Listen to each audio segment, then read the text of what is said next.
Oke, siap. Eh, Bismillahirrahmanirrahim. Assalamualaikum warahmatullahi wabarakatuh. Selamat malam teman-teman semua. Eh, Pada kesempatan yang berbahagia kali ini, kita sama-sama akan belajar tentang akuntansi perpajakan ya.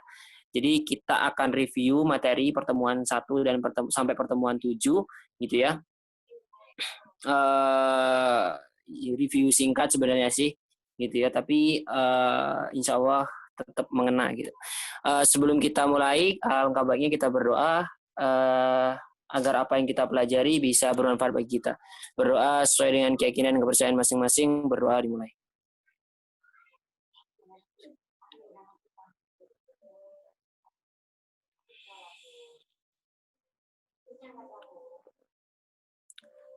Selesai. Oke, kita mulai ya teman-teman. Ini suaraku terdengar kan? Aku pakai HP soalnya. Terdengar. Benar. Oke, siap. Kita mulai pembelajaran tentang akuntansi perpajakan. Nah, materi yang akan kita pelajari sebenarnya secara garis besar adalah seperti ini. Jadi kita akan belajar tentang konsep dasar, gitu ya. Kemudian kita akan belajar tentang penghasilan. Kemudian kita akan belajar tentang biaya. Kenapa harus penghasilan dan biaya? Karena kita ingat ya, di akuntansi itu menganut prinsip matching cost against revenue. Artinya apa?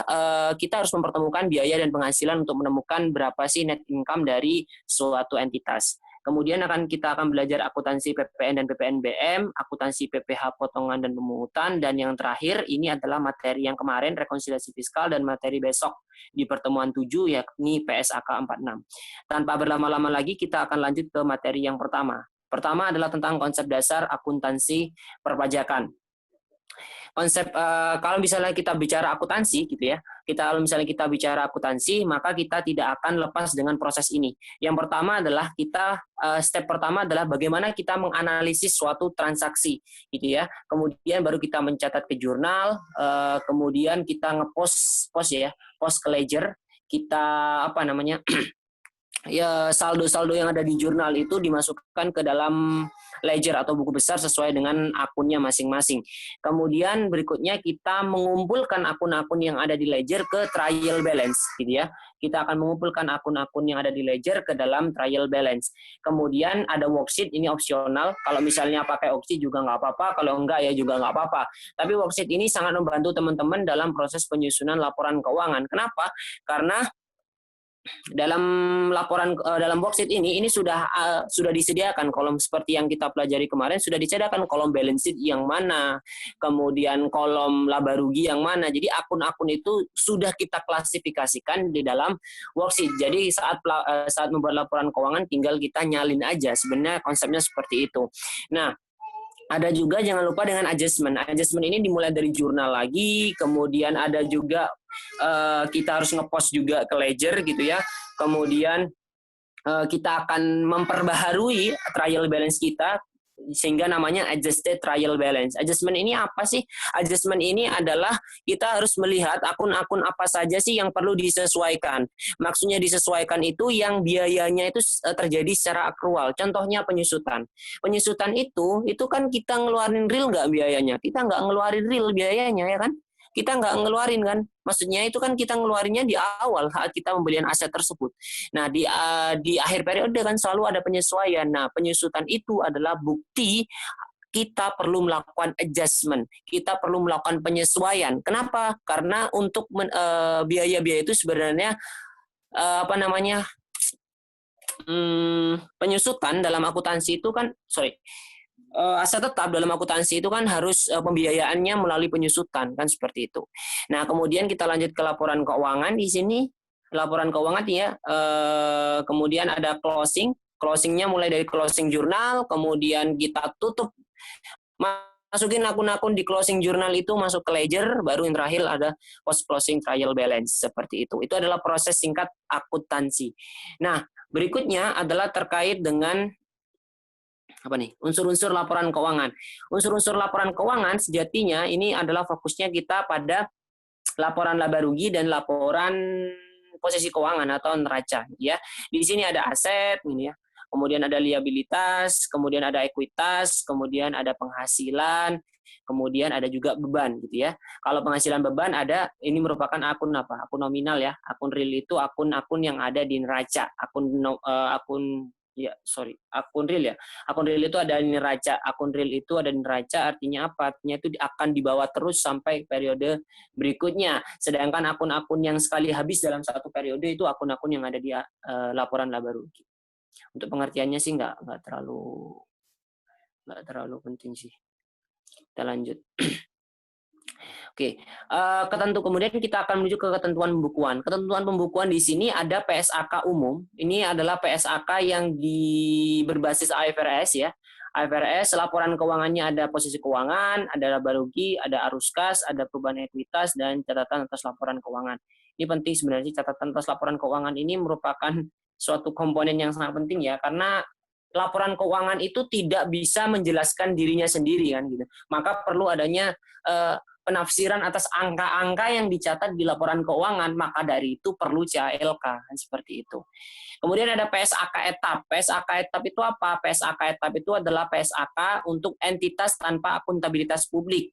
Artinya yang non go public gitu ya, yang tidak go public ya, atau artinya perusahaan-perusahaan biasa lah ya, perusahaan-perusahaan yang omsetnya kecil gitu ya. Karena di Undang-Undang PT kan seingat aku itu harus kalau go public itu lebih dari 50 M kayaknya modalnya. Nanti bisa dicek lah ya. Di sini PSAK etap itu berbasis IFRS for SME, Small Medium Enterprise gitu ya, untuk enterprise atau entitas-entitas yang kecil gitu ya, entitas-entitas yang menengah gitu. Kemudian laporan keuangan terdiri dari neraca, di sini namanya neraca ya, tapi konsepnya sama aja dengan laporan posisi keuangan. Laporan laba rugi, laporan arus kas, perubahan ekuitas, dan CALK. Dan asetnya itu hanya nilai historis. Ini gimana sih? Emang ada ya selain nilai historis? Ada, adalah nilai revaluasi. Jadi setiap akhir periode kita harus melakukan adjustment. Kita harus ada jurnal penyesuaian untuk menyesuaikan nilai historis dari aset tersebut menjadi nilai hasil revaluasi. Seperti itu. Nilai hasil revaluasi itu gimana? Nilai pasar. Jadi penyesuaiannya dengan nilai pasar. Kemudian tidak ada aset pajak tidak ada pengakuan aset pajak tangguhan dan juga liabilitas pajak tangguhan. Nanti kita akan bahas di pertemuan berapa tadi? Pertemuan di materi ke-6. Kemudian terakhir ada PSAK MKM. PSAK MKM ini entitas mikro, kecil dan menengah. Ini adalah PSAK untuk UMKM ya. Ini lebih sederhana dari PSAK etap di mana laporan keuangannya ada posisi keuangan, laba rugi dan CALK seperti itu. Ini gampang sih, nice to know aja. Ingat nggak dengan gambar ini ya? Sebenarnya akuntansi itu bisa dijelaskan dengan ini semua, gitu ya. Akuntansi itu bisa dijelaskan dengan segitiga terbalik ini. Apa sih ini? Ini adalah kerangka konseptual pelaporan keuangan, conceptual framework financial reporting, gitu ya. Ini di ISO ya, ini jangan dilupakan ini penting. Pertama, tentunya ada objektif di segitiga paling bawah itu ada objektif. Objektif itu adalah tujuan. Tujuannya apa sih? Yang tentunya menyediakan informasi kan. Laporan keuangan menyediakan informasi bagi siapa? Bagi pihak internal, tapi khususnya kalau laporan keuangan itu lebih dikhususkan untuk pihak-pihak eksternal. Buat apa sih gitu ya? Pihak eksternal nanti melihat apabila ini perusahaan ini bagus, bisa nyetor modal. Jadi sebenarnya tujuan kita menerbitkan laporan keuangan ya kalau di trace gitu ya, itu ya kembali lagi ya minta modal sebenarnya sih gitu. Kemudian ada juga di sini di second level ini adalah suatu jembatan antara level 1 dan level 3. Di mana di sini ada kualitatif karakteristik dan juga elemen. Elemen tadi yang sudah kita pelajari tentang aset, liabilitas, ekuitas, income, and expense. Kemudian kualitatif karakteristik di sini ada fundamental atau kualitas dasar yang harus terpenuhi, ada relevance, ada faithful representation. Kemudian kalau enhance qualities itu adalah kualitas ketentuan-ketentuan yang harus yang dipenuhi untuk meningkatkan kualitas dari laporan keuangan. Itu ada comparability, variability, verifiability, kemudian timeliness dan mudah dipahami, understandability. Kemudian di level ketiga, Di level ketiga ada pengakuan, ada measurement, ada pengukuran, dan ada disclosure atau pengungkapan ya. Pengungkapan di mana? Pengungkapan tentunya di CALK. Di sini ada asumsi yang dipakai. Di asumsi yang pertama ada economic entity, ada going concern, ada monetary unit, dan periodicity, dan accrual basis. Jadi IFRS menganut sistem accrual. Economic entity itu gimana? Gampangnya itu gini, entitas dan pemilik dari perusahaan itu, maksudnya pemilik itu adalah pemegang saham, itu dibedakan, kekayaannya beda. Kekayaan ini misalnya nih aset dibeli atas nama perusahaan, maka itu merupakan kekayaan dari perusahaan. Kalau aset itu dibeli oleh pemegang saham itu ya udah kekayaan pemegang saham. Jadi entitasnya berbeda. Kemudian ada going concern. Going concern ini diasumsikan perusahaan ini terus ya, diasumsikan terus berlanjut gitu ya. Kemudian ada monetary unit, ini maksudnya adalah satuan dalam laporan keuangan itu diukur dengan moneter, dengan unit moneter. Kalau ya ada rupiah, ada yen, ada euro, ada pound sterling, ada dolar dan sebagainya. Kemudian periodicity di sini maksudnya adalah laporan keuangan itu disusun berdasarkan periode-periode tertentu, bisa triwulan. Kalau misalnya kita lihat di idx.co.id, di situ bisa dilihat, kita bisa download laporan triwulan, kemudian kita bisa download laporan tahunan juga. Di sini juga accrual basis. Accrual basis itu berarti meskipun kas belum kita terima, kita bisa melakukan mengakui adanya aliran pendapatan ataupun biaya. Prinsipnya di sini ada measurement, kemudian revenue recognition, pengakuan revenue, kemudian pengakuan expense dan full disclosure, dan constraint-nya tentunya cost. Kenapa cost? Karena constraint-nya apa sih? Constraint kan hambatan. Semakin baik laporan keuangan kita, untuk membuat laporan keuangan yang baik tentunya butuh cost kan, ya kan? Maka dari itu constraint atau batasan di sini adalah cost, atau hambatan di sini adalah cost. Seperti itu. Itu adalah sekilas tentang kerangka conceptual framework financial reporting. Kemudian kita melihat dari perspektif perpajakan. Menurut pembukuan menurut perpajakan, siapa yang wajib? Tentunya adalah WP Badan ya. WP Badan dan OP pekerjaan bebas dan usaha dengan peredaran bruto lebih dari sama dengan, ini hati-hati ya, lebih dari sama dengan. Nah, kalau misalnya OP karyawan gimana? OP karyawan ya tidak pembukuan gitu ya. Kemudian kalau di sini yang dijelaskan di sini yang wajib pembukuan hanyalah OP pekerjaan bebas atau usaha gitu ya. Pekerjaan bebas itu ya macam-macam ya, dokter, dan intinya yang punya keahlian gitu ya. Kemudian kalau usaha ya macam-macam juga. Peredaran brutonya harus lebih dari sama dengan 4,8 miliar. Kalau di bawah itu gimana? Kalau di bawah itu tentunya boleh milih gitu ya. Nggak wajib tadi. Boleh milih. Kalau mau pembukuan ya silahkan. Kalau mau pencatatan juga silahkan. Kalau pencatatan nanti kita pakai NPPN ya. NPPN pasal 14. Itu di Per 17 tahun 2015 ada tuh tarif NPPN setiap 10 ibu kota provinsi lainnya, dan daerah lainnya. Seperti itu. Oke, kemudian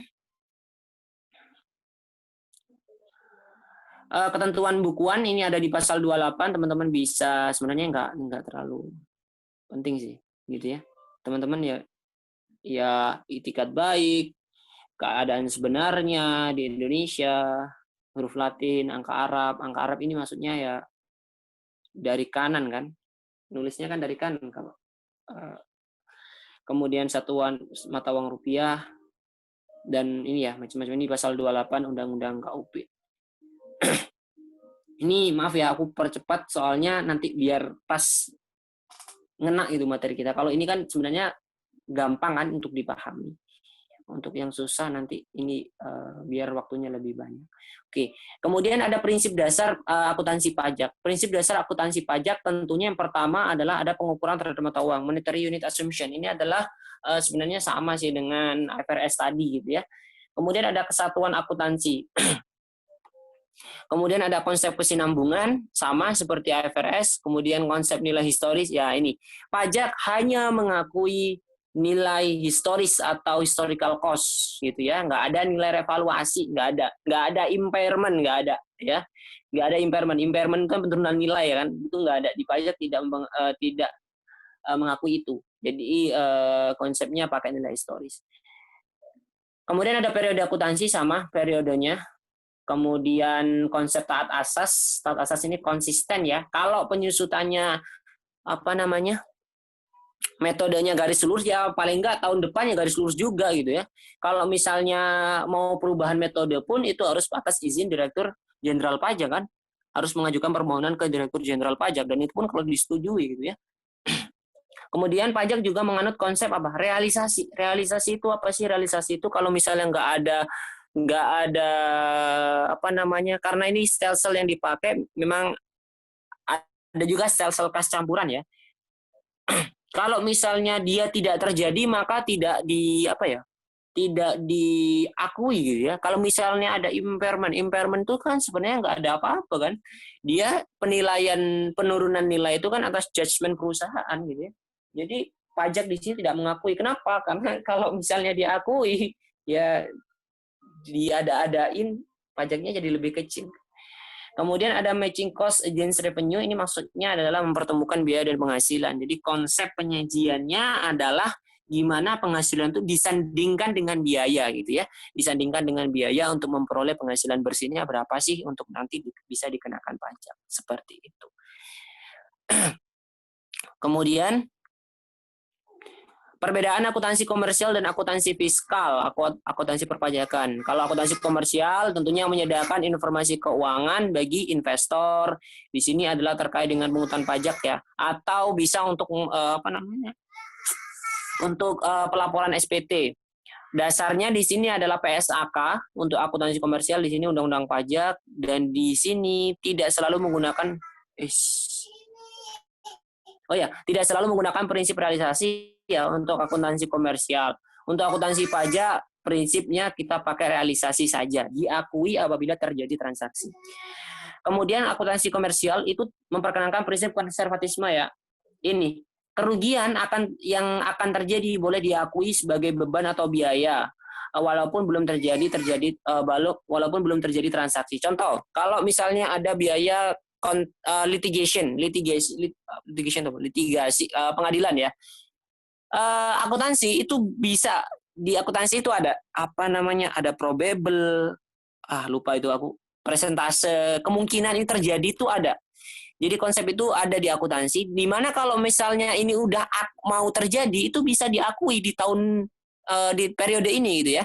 Kalau kemungkinan misalnya tahun depan, wah ini kayaknya ini kita akan kalah di pengadilan, kita akan rugi gitu ya. Kita harus nyatat litigation loss pada litigation liability gitu ya.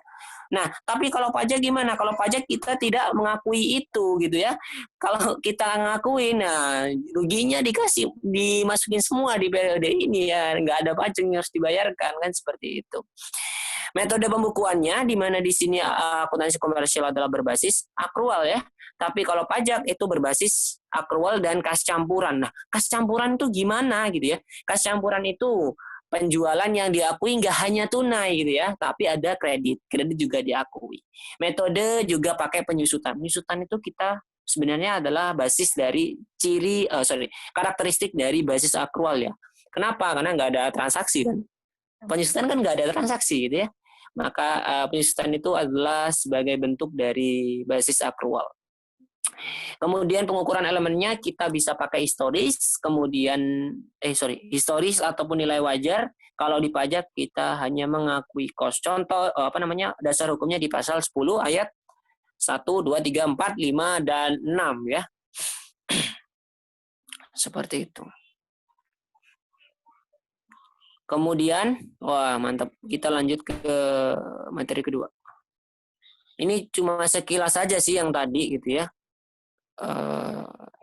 Sebenarnya teman-teman bisa membaca sendiri untuk yang materi-materi teori ya. Yang penting ini untuk materi-materi yang membutuhkan pemahaman lebih nanti lebih kita tekankan aja di situ gitu.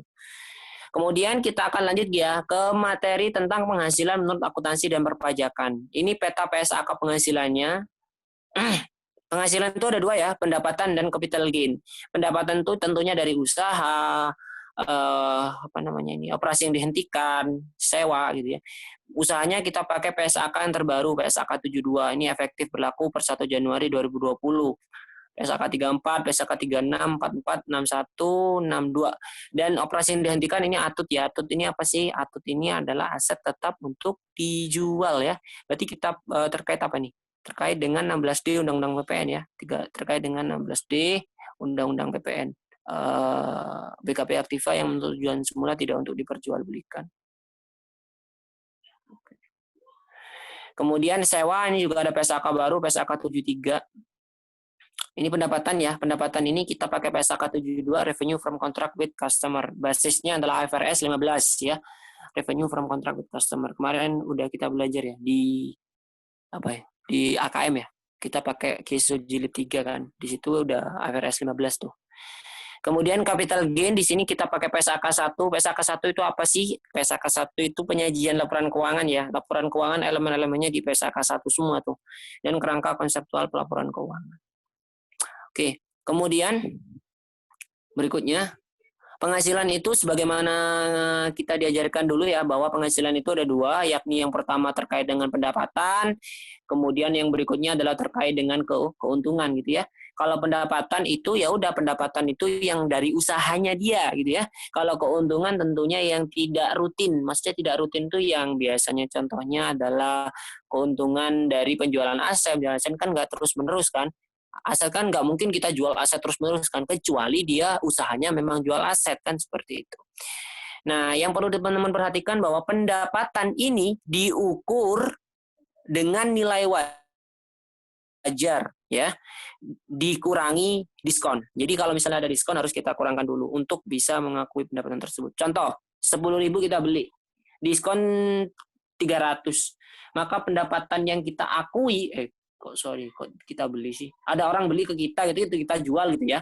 Kita jual 10.000, kita kasih diskon 300, maka pendapatan yang kita akui bukan 10.000 ya, tapi yang kita akui adalah 9.700 seperti itu.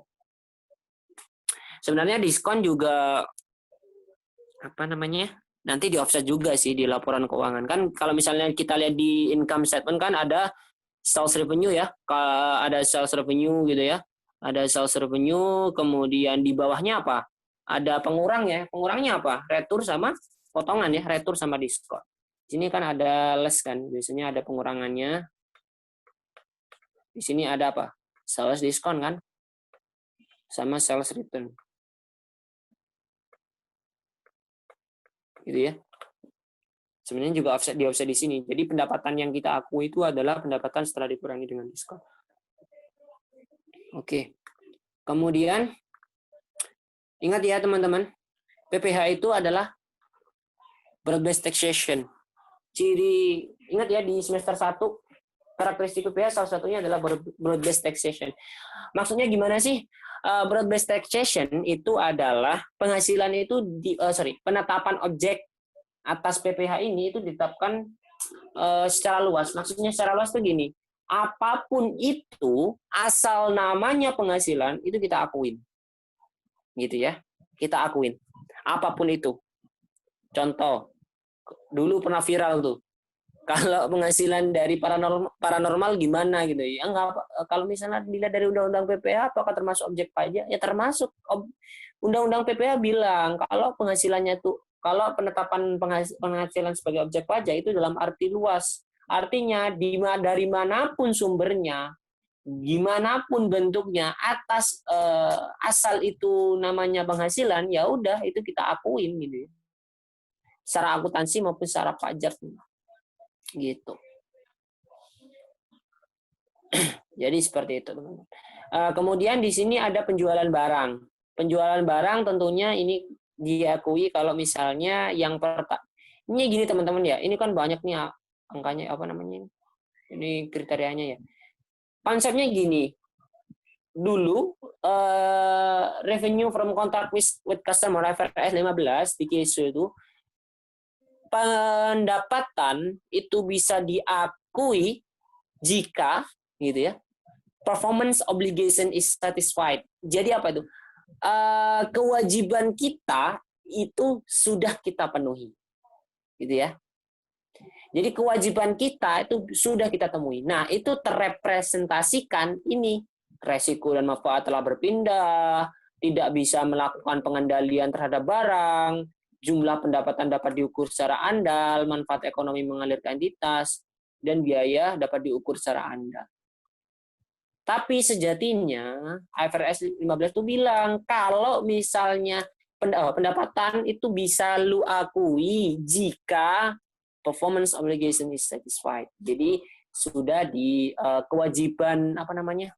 Kewajiban kita gitu ya, sudah kita penuhi. Gitu. Oke. Oke ya. Kemudian terkait dengan penyerahan jasa. Penyerahan jasa itu sama sebenarnya sih. Kalau kita udah ngelakuin, ya udah akuin aja pendapatannya gitu. Jadi bukan berbasis kas ya. Bukan berbasis kas. Bukan kita ngakuin pendapatan kalau misalnya kas kita terima. Enggak seperti itu. Tapi berdasarkan performance obligation gitu ya yang harus kita lakukan. Misal kalau kita belum ngelakuin apa-apa, kita nerima duit, kita nyatetnya gimana? Apakah kita udah ngakuin pendapatan?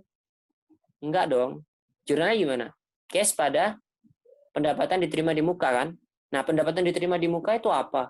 Pendapatan diterima di muka itu kan bukan pendapatan, bukan akun revenue kan? Gitu. Contoh lagi, kalau misalnya, itu sih. Ya. Jadi kalau misalnya kita sudah ngelakuin gitu ya, tapi kita sudah ngakuin, tapi kita belum dibayar gitu ya. Kita jurnalnya apa? AR kan, AR pada sales revenue atau service revenue. Nah, kita bisa akuin pendapatan walau kita belum terima duit, ya kan? Kan syarat utamanya adalah performance obligation is satisfied, kan seperti itu. Seperti kalau contoh pertama tadi, kita nerima duit dulu, kita belum melakukan kewajiban, apakah ada pendapatan yang diakui? Tidak ada. Pendapatan diterima di muka. Akunnya itu kan bukan pendapatan, tapi pendapatan diterima di muka. Itu bukan pendapatan. Nah, tapi kalau misalnya kita udah ngelakuin, tapi kita belum terima duit, ya nggak apa-apa, akuin pendapatan. Kenapa? Karena revenue from contract customer, IFRS 15 mensyaratkan performance obligation udah dilakuin, ya udah akuin aja pendapatan seperti itu. Kok 2 kali nih? Sebentar. Oke. Nah, penghasilan non perpajakan itu ada 2. Objek pajak dan bukan objek pajak. Di sini ada apa ini? Ini ada 4. Sebentar. Ini 4 ayat 3 ya. Ini adalah 4 ayat 3 gitu ya. Kemudian di sini 4 ayat 1. Ini 4 ayat 2. Oh iya teman-teman, di sini yang perlu teman-teman perhatikan bahwa gitu ya, untuk mempelajari pasal 4 itu teman-teman harus mulai yang dari namanya bukan objek pajak gitu ya, atau final dulu nggak apa-apa. Jangan mulai dari 4 ayat 1 ya. Kenapa? Karena 4 ayat 1 itu isinya itu ada 2. Yang pertama itu non final dan yang kedua final. Jadi final dan non final itu kumpul sebenarnya di 4 ayat 1. Tapi yang final itu diperjelas lagi di 4 ayat 2. Jadi teman-teman harus belajar dulu di 4 ayat 2, harus baca dulu di 4 ayat 2, baru teman-teman bisa menuju ke 4 ayat 1. Jadi teman-teman bisa identifikasi yang non-final itu yang mana aja gitu. Berarti yang non-final adalah yang tidak ada di 4 ayat 2, tapi ada di 4 ayat 1. Seperti itu. Itu sih yang aku perlu tekankan ke teman-teman. Takutnya 4 ayat 1 ini non final gitu. Enggak, sebenarnya 4 ayat 1 itu adalah bukan filosofi sih. Listnya emang itu ada 2, final dan non final. Tapi yang final itu diperjelas lagi di 4 ayat 2. Kan bilangnya dia 4 ayat 1 itulah objek pajak gitu ya. Objek pajak itu ada 2, final dan non final gitu. Oke. Berikutnya adalah terkait dengan biaya. Biaya itu ada 2, beban dan kerugian. Kita ke beban dulu ya. Biaya nanti ada slide sendiri. Beban itu ada 2, yakni benar-benar beban di usaha dan kerugian. Kerugian itu biasanya adalah yang terkait dengan penghasilan yang tidak rutin ya, penghasilan yang insidental. Jadi apa namanya? Kadang-kadang gitu lah ya, kerugian penjualan aset dan sebagainya. Beban diakui di laba rugi ketika penurunan manfaat aset dapat diukur secara andal. Wah, ini cuma kata-kata doang sih. Intinya kalau misalnya udah dapat diukur ya udah kita akuin aja kan gitu. Nah, ini yang penting nih. Ini adalah terkait dengan beban dan biaya gitu ya. Beban dan biaya caranya gimana sih membedakannya? Membedakannya pertama biaya gitu ya. Ini kemarin ada nih di cost accounting. Kalau biaya itu adalah pengeluaran dengan manfaat yang akan dirasakan pada masa yang akan datang. Cost. Maksudnya gimana? Gini, kalau cost, misal kita beli aset, itu apa? Itu cost. Nah, kalau expand itu adalah pengeluaran dengan masa manfaat masa manfaat itu gampangnya gini nih. Biayanya udah kadaluarsa. Nah, maksudnya biayanya udah kadaluarsa itu gini. Contoh, kalau misalnya kita beli aset, itu kita taruhnya di mana? Di neraca kan? Di neraca itu cost. Kenapa cost? Ini gampangnya itu kalau cost itu adalah pengeluaran itu kita manfaatnya itu kita rasakan terus gitu. Nah, kalau expand itu adalah misal kita beli aset di 1 Januari, kemudian di 31 Desember kan berarti kita udah make tuh si aset selama 1 tahun. Berarti ada apa? Ada beban penyusutan. Nah, penyusutan itu adalah biaya yang telah kadaluarsa, cost yang udah dipakai gitu aja. Contoh lagi sewa. Kalau misalnya kita bayar sewa gedung untuk 3 tahun, berarti jurnalnya adalah sewa dibayar di muka pada kas. Sewa dibayar di muka itu apa sih? Aset. Aset sewa dibayar di muka itu apa sih? Ada di neraca. Dia adalah cost. Jadi semua yang ada di neraca itu sebenarnya yang ada di aset itu adalah cost. Gitu ya. Yang expand itu hanya ada di laporan laba rugi gitu. Nah, expand itu gampangnya biaya itu udah kepake itu aja deh. Kalau misalnya sewa di awal itu namanya cost. Tapi kalau udah kepake setahun, berarti selama setahun itu misalnya nih 300 juta sewa gedung selama 3 tahun misalnya, maka itu adalah cost di awal tahun. Tapi di akhir tahun 100 juta, kenapa 100 juta kan proporsional ya? 100 juta di akhir tahun itu menjadi beban atau expand. Kenapa? Karena biayanya udah kita pakai kan, gedungnya udah kita pakai gitu ya. Jadi seperti itu. Gampangnya itu beban itu yang udah expired, yang udah kita pakai gitu. Kalau cost yang di neraca itu semuanya cost. Itu. Oke. PSAK yang terkait biaya ya PSAK 14, 16, 19, imbalan kerja PSAK 24, 26, 30 ini udah ganti ya. PSAK berapa? 73 tentang sewa dan impairment PSAK 48. Kemudian pengurang penghasilan menurut perpajakan itu ada biaya 3M dan 3M, koreksi fiskal positif 3M, dan biaya 3M ada 6 ayat 1 dan 6 ayat 2. 6 ayat 1 tentang biaya biasa ya, biaya yang sekali habis dalam sekali periode, dan biaya yang apa namanya masa manfaatnya lebih dari 1 tahun. Ini lewat apa? Penyusutan ya. Ini di 6 ayat 2. Kelihatan nggak? Sebentar. Yang ini ada di 6 ayat 2, yang ini ada di 6 ayat 1. Oh ini salah nih, harusnya ini kurang. Kemudian ada kompensasi kerugian, kemudian ada fasilitas pengurang penghasilan bruto. Bruto nah itu ya. Sebentar. Kayaknya bruto deh.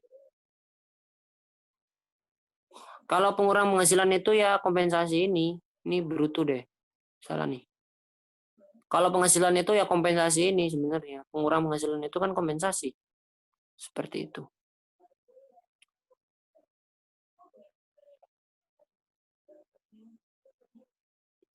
Nah, ini biaya-biaya apa saja sih yang dapat dikurangkan gitu ya. Ini teman-teman bisa sebenarnya baca di pasal 6 ayat 1 ya. Udah sering. Nanti kita lanjut ke yang perlu ditekankan aja ya. Ini sebenarnya teman-teman bisa baca. Ini juga 6 ayat 1 ya, macam-macam. Nah, ini nih. Ini yang teman-teman harus yang perlu ditekankan. Guys, ini anu kan kedengeran kan suaraku ya? Aku takutnya nggak kedengeran nanti. Aman? Kedengeran. Nggak pada tidur kan ya? Enggak kok. Menghayati lu. Oke. Kita kalau nama ayat 1 teman-teman udah sering ya ketemu ya. Nanti bisa dibaca sendiri sih masing-masing. Nah, di sini nih yang paling penting nih. Ketentuan biaya-biaya lain yang dapat dikurangkan. Yang pertama adalah biaya terkait dengan biaya promosi dan entertainment. Mana nih? Oke.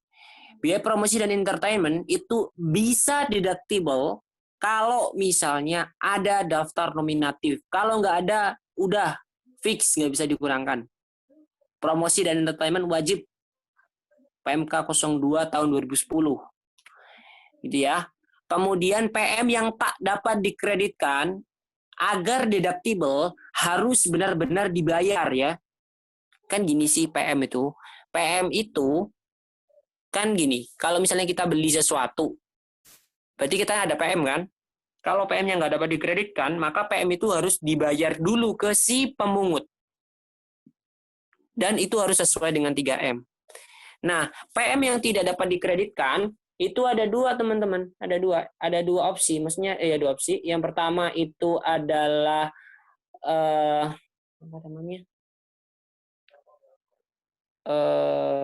Dibebankan. Kemudian yang kedua adalah dikapitalisasi dengan aset, gitu ya. Nah, pertama adalah dibebankan. Dibebankan itu gimana? Ya udah, gampangnya masuk laba rugi deh, gitu. Gitu ya. Langsung ada tulisannya PM yang tidak dapat dikreditkan, gitu. Di biayanya gitu. Nah, kalau dikapitalisasi dengan aset itu kalau misalnya PM-nya itu terkait dengan biaya untuk pembelian suatu aset. Contoh, sedan. Sedan itu kan PM-nya nggak dapat dikreditkan kan?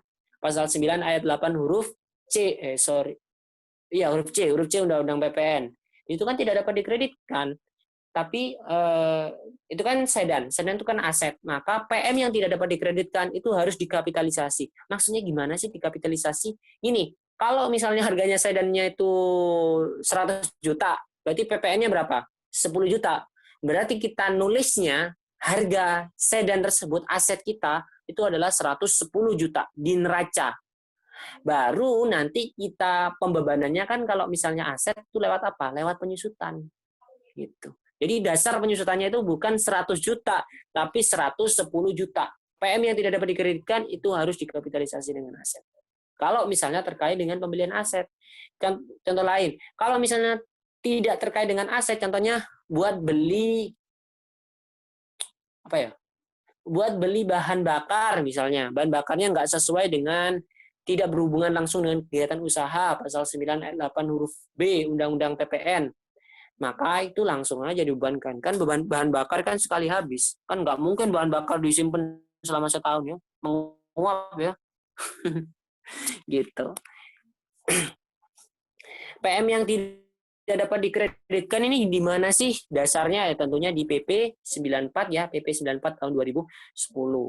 Itu adalah aturan pelaksananya Undang-Undang PP. Kemudian ada JKK, JKM, JHT karyawan. Supaya deductible itu dibayar memberi kerja, gitu ya. Kalau JKK, JKM sih kayaknya pasti deh. Kalau JHT itu kadang JHT itu karyawan bayar sendiri. Kalau karyawan bayar sendiri nggak boleh deductible, nggak bisa. Kalau dibayar pemberi kerja, dibayar perusahaan itu baru bisa dikurangkan. Kemudian sumbangan ini teman-teman. Kalau teman-teman bingung, ini sumbangan PAUD, sumbangan panti jompo, apakah boleh dikurangkan? Ini aja. Sumbangan yang boleh dikurangkan, 1, sumbangan tentang pembinaan olahraga. 2, tentang penanggulangan bencana nasional ya. Penetapan bencana nasional tuh harus lewat PP, gitu ya. Nggak, kalau misalnya bencana biasa nggak bisa. Harus ada penetapan bencana nasional, baru kalau kita melakukan sumbangan, berarti sumbangan itu deductible.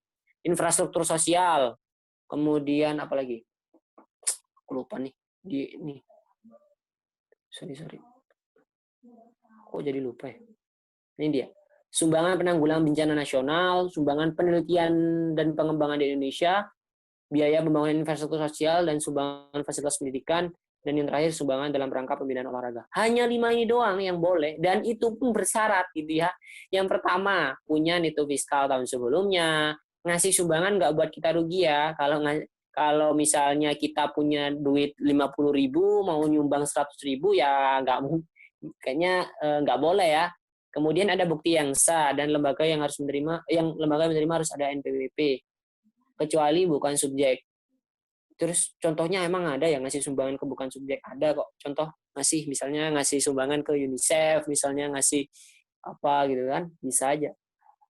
Maksimal 5% dari penghasilan neto fiskal tahun sebelumnya. Gitu. Itu ya syaratnya. Sumbangan. Sumbangan di mana nih sih? Di PP 93 ya, PP 93 tahun 2010. Kurangin 1 dengan PP 94 dengan 94 dengan 93. Kemudian ini nih penting nih. Biaya bunga pinjaman jika punya bunga deposito. Ini di mana? Di SE 446 ya. Kalau misalnya gini, kita punya pinjaman, bayar bunga kan? Nah, tapi di sisi lain kita punya deposito, gitu ya. Maka biaya bunga pinjaman yang kita bayarkan itu tidak dapat semuanya dibiayakan. Nah, yang bisa dibiayakan gimana? Gini caranya, rata-rata pinjaman dikurangi rata-rata deposito dikalikan persentase bunga.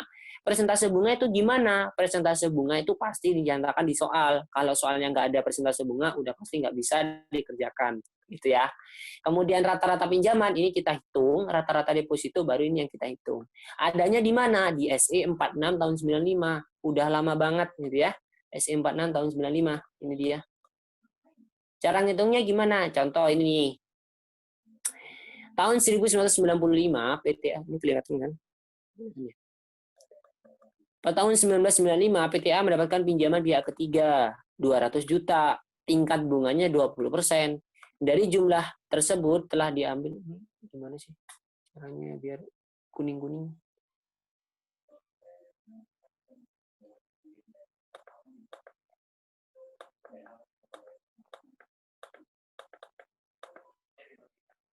Apa nih? Pinjamannya itu adalah 200 juta, tingkat bunga pinjaman 20% gitu ya. Kemudian telah diambil Februari. Nah, ini teman-teman. Ngambil pinjamannya itu bertahap. Gitu ya, bertahap. Februari gua ambil 125 lah. Juni gua ambil lagi 25 dan sisanya 50 juta diambil di Agustus. Nah, di samping itu si wajib pajak punya dana deposito. Februari Maret 25 juta, April Agustus 46 juta. Dan di September Desember 50 juta. Nah, caranya gimana? Nah, cara menghitung rata-rata itu bukan rata-rata biasa ya. Kita pakai rata-rata tertimbang, weighted average, ya. Pertama, bulan Januari ada pinjaman nggak? Nggak ada ya.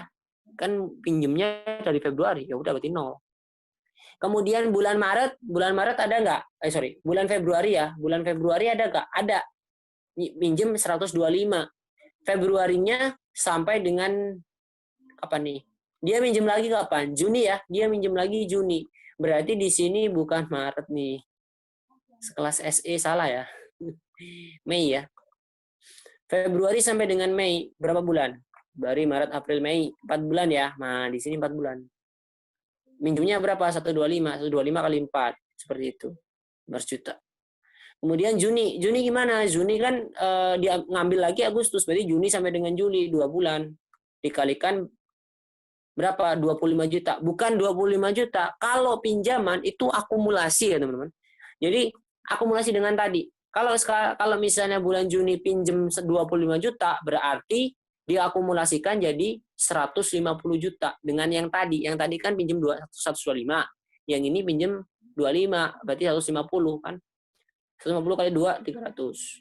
Agustus sampai Desember gimana? Agustus sampai Desember itu ya udah 5 bulan. Pinjem berapa? Pinjem 50, tapi kan akumulasi. Ya udah diakumulasin semua. Terus 25 tambah 25 tambah 50 200 juta. Di total dibagi 12. Ini rata-rata pinjaman. Kemudian berikutnya untuk rata-rata deposito caranya sama, pakai rata-rata tertimbang ya. Caranya sama, pakai rata-rata tertimbang, tapi tidak ada akumulasi. Ini kok pinjamannya salah semua nih, tipu semua nih SE-nya. Januari itu 0. Dia mulai dia mulai dana depositonya mulai ada itu mulai bulan, lihat ya di soal. Depositonya ini ya, Februari sampai dengan Maret, April sampai dengan Agustus, dan Desember, September sampai Desember. Kalau Januari nggak ada, ya udah 0. Kalikan 1 ya 0. Februari sampai dengan Maret, itu ya, 25 juta kali 2, 50 juta. Kemudian, salah nih. Ini harusnya apa nih? April ya. April nih. April sampai dengan Juli berapa bulan? 5 bulan ya? April, Mei, Juni, Juli. Sampai Juli. April, Mei, Juni, Juli. Loh, sebentar. Kok salah sih? Wah, ini salah nih. Ini salah nih. Ini harusnya apa nih? Agustus ya? Ya, ini harusnya Agustus nih. Kok bisa ya? Setelah SI salah. Ngantuk semua nih saat ngerjain SE nih. Ini April sampai Agustus ya. Ini April sampai Agustus. Baru di sini September sampai Desember. Ya. April sampai Agustus 5 bulan. Nah, di sini tidak perlu kita akumulasi ya. Kita pakai dana yang sesungguhnya. Dana sesungguhnya berapa sih? Dana sesungguhnya adalah di sini. April sampai dengan Agustus adalah 46 juta. Gitu ya. Ya udah 46 juta dikalikan dengan 5 bulan. 230. Agustus sampai Desember ya udah 50 juta kali 4 bulan 200 juta. Di total aja. Kemudian bagi 12. Udah selesai. Kemudian gimana? Ya udah seperti cara yang tadi. Bunga yang dapat dibebankan sebagai biaya 20% yang ada di soal dikalikan rata-rata pinjaman dikurangi rata-rata deposito ya. Berapa? 150 dikurangi 40 22 juta. Gitu. Ini nanti masuk ke mana? Nanti langsung masuk ke fiskal, gitu ya, langsung masuk ke fiskal, bukan masuk ke komersial. Jadi ini bukan koreksinya ya, tapi ini langsung masuk ke fiskal. Nanti koreksinya menyesuaikan. Ini langsung masuk ke fiskal. Jadi 20, misalnya nih di komersial 50 juta gitu ya bunganya, tapi ternyata atas perhitungannya 22 juta, berarti 22 juta ini langsung ke fiskal. Berarti ada koreksi sebesar 28 juta seperti itu. Itu ya, itu adalah SE 46. Gitu. Oke. Lanjut. Kemudian biaya bunga pinjaman terkait dengan DER. DER itu apa sih? Debt equity ratio ya. Debt to equity ratio. DER ini udah kita pelajari di manajemen keuangan gitu ya. Sesuai dengan namanya debt to equity, berarti debt dibagi equity. Debt itu adalah utang, equity adalah modal. Bunga pinjaman ini juga tidak semua biaya bunganya yang bisa dibiayakan. Besarnya adalah, caranya gini teman-teman, besar bunga pinjaman dikalikan dengan maksimal persentase DER dibagi dengan persentase DER. Besar bunga pinjaman di sini adalah bentuknya angka ya. Maksudnya bukan persentase, angka. Ini udah pasti ketahuan nih. Kalau nggak ketahuan ya kita cari persentasenya dikalikan dengan pinjamannya berapa. Nah, baru yang kita hitung adalah yang ini. Itu ya. Yang kita hitung yang ini. Mana nih? Ini ada di mana? Di lampiran PMK 169 tahun 2015. Di situ ada nggak usah lihat ini ya. Ini pusing kalau lihat ini. Mana nih contohnya? Ini. Nah, teman-teman, langkah pertama kalau misalnya ada soal tentang DER ini gitu ya. Pertama teman-teman harus mencari DER perusahaan tersebut. DER itu apa sih? Debt to equity. Berarti debt itu berapa dibagi dengan ekuitasnya. Nah, itu berapa? Hasilnya adalah di sini adalah 6:1.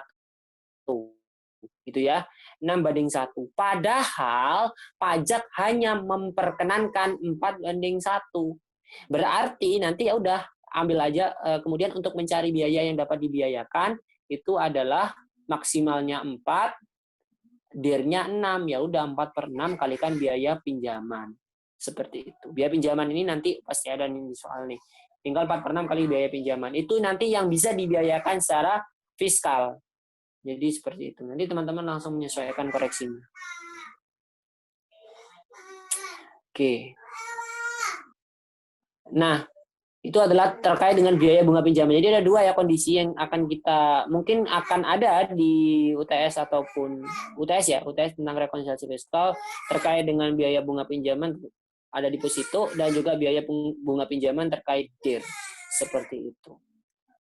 Nah, berikutnya ada biaya telepon seluler. Biaya telepon seluler itu gimana? Biaya telepon seluler itu adalah biaya perolehannya itu disusutkan ya. Kalau beli telepon, perolehan itu kan beli telepon 100 juta misalnya. Nah, itu dibebankan melalui penyusutan kelompok 1 gitu ya. Ini di mana? Ini ada di CAP telepon CAP 220 PJ 2002. CAP 220 PJ 2002. Besarnya berapa? Besarnya 50%. Jadi gini teman-teman, kita susutkan dulu gitu ya, kelompok 1. Setelah itu berapa beban penyusutan tahun itu baru dikalikan 50%. Seperti itu. Kenapa harus dikalikan 50%? Filosofinya gimana? Filosofinya karena telepon seluler gitu ya. Berarti kan dibawa pulang kan? Nggak mungkin di perusahaan terus kan. Telepon seluler itu dibawa pulang oleh pegawai tertentu. Kira-kira pengawasannya susah kan? Kalau ini dipakai untuk perusahaan nggak sih? Bisa aja dia buat chat WA pacarnya misalnya. Kan udah pengawasan dari DJP kurang. Ya udah deh 50% aja. Gitu. Itu filosofinya. Untuk pulsa dan pemeliharaannya, misalnya ada rusak-rusak gitu ya, itu bisa, tapi lewat pembebanan. Dan pembebanannya juga hanya 50%, seperti itu. Nah, ada juga kendaraan antar jemput pegawai. Kalau antar jemput pegawai, itu perolehannya disusutkan kelompok 2, disusutkan kelompok 2 sebesar 100%. Semuanya nih, nggak apa-apa. Pemeliharaannya itu dibebankan seluruhnya. Seperti itu. Pemeliharaannya itu ya udah kalau misalnya pemeliharaannya habis 2.500.000 masuk beban pemeliharaan, jadi expand. Kalau sedan itu perolehannya disusutkan kelompok 2 tapi 50%. Kenapa? Sedan itu pegawai tertentu, bisa aja kan buat piknik juga gitu ya. Buat pakai sedan misalnya direktur pakai sedan perusahaan gitu ya. Ya maka dari itu atas pertimbangan itulah maka 50% aja deh. Kemudian kalau pemeliharaannya itu langsung dibebankan sama, tapi hanya 50%. Kalau BPHTB terkait hak atas tanah, itu kapitalisasiin dengan tanah. Dan sorry. Kok kapitalisasi? Oh, ini hak atas tanah ya, bukan tanah ya. Hak atas tanah itu dikapitalisasi dan dibiayakan melalui amortisasi. Jadi tanah itu nggak bisa disusutin, tapi hak atas tanah itu sebenarnya bisa disusut, bukan bisa disusutkan, tapi bisa diamortisasi. Itu ya pasal 11A Undang-Undang PPH. BPHTB maksudnya dikapitalisasi gimana? Hak atas tanah 100 juta. BPHTB misalnya 5 juta. BPHTB itu berapa? 5% ya dari NPUP dikurangi dengan NPUP TKP kan. Misalnya deh berapa ya? 5 juta gitu ya. Ya udah berarti nanti hak atas tanahnya itu nilainya adalah 105 juta. Seperti itu. Nah, itu nanti menjadi dasar amortisasi. Kalau hak atas bangunan ya udah gabungin dengan nilai bangunan, biayakan melalui penyusutan seperti itu. Kalau PBB langsung aja jadiin expand atau dibebankan.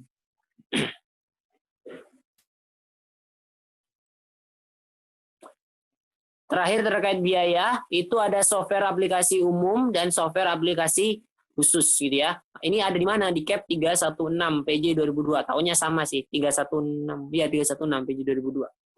Kalau aplikasi umum itu perolehannya dibebankan. Kalau pemeliharaannya juga dibebankan. Contohnya gimana aplikasi umum Microsoft Word? Itu kan aplikasi umum. Kita kan nggak perlu booking kan, kita nggak perlu pesen ke programmer gitu ya.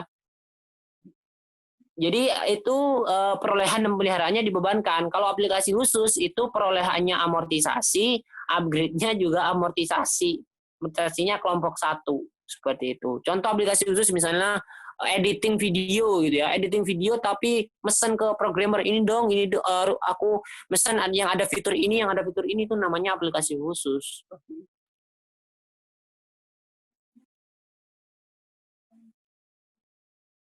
Oke.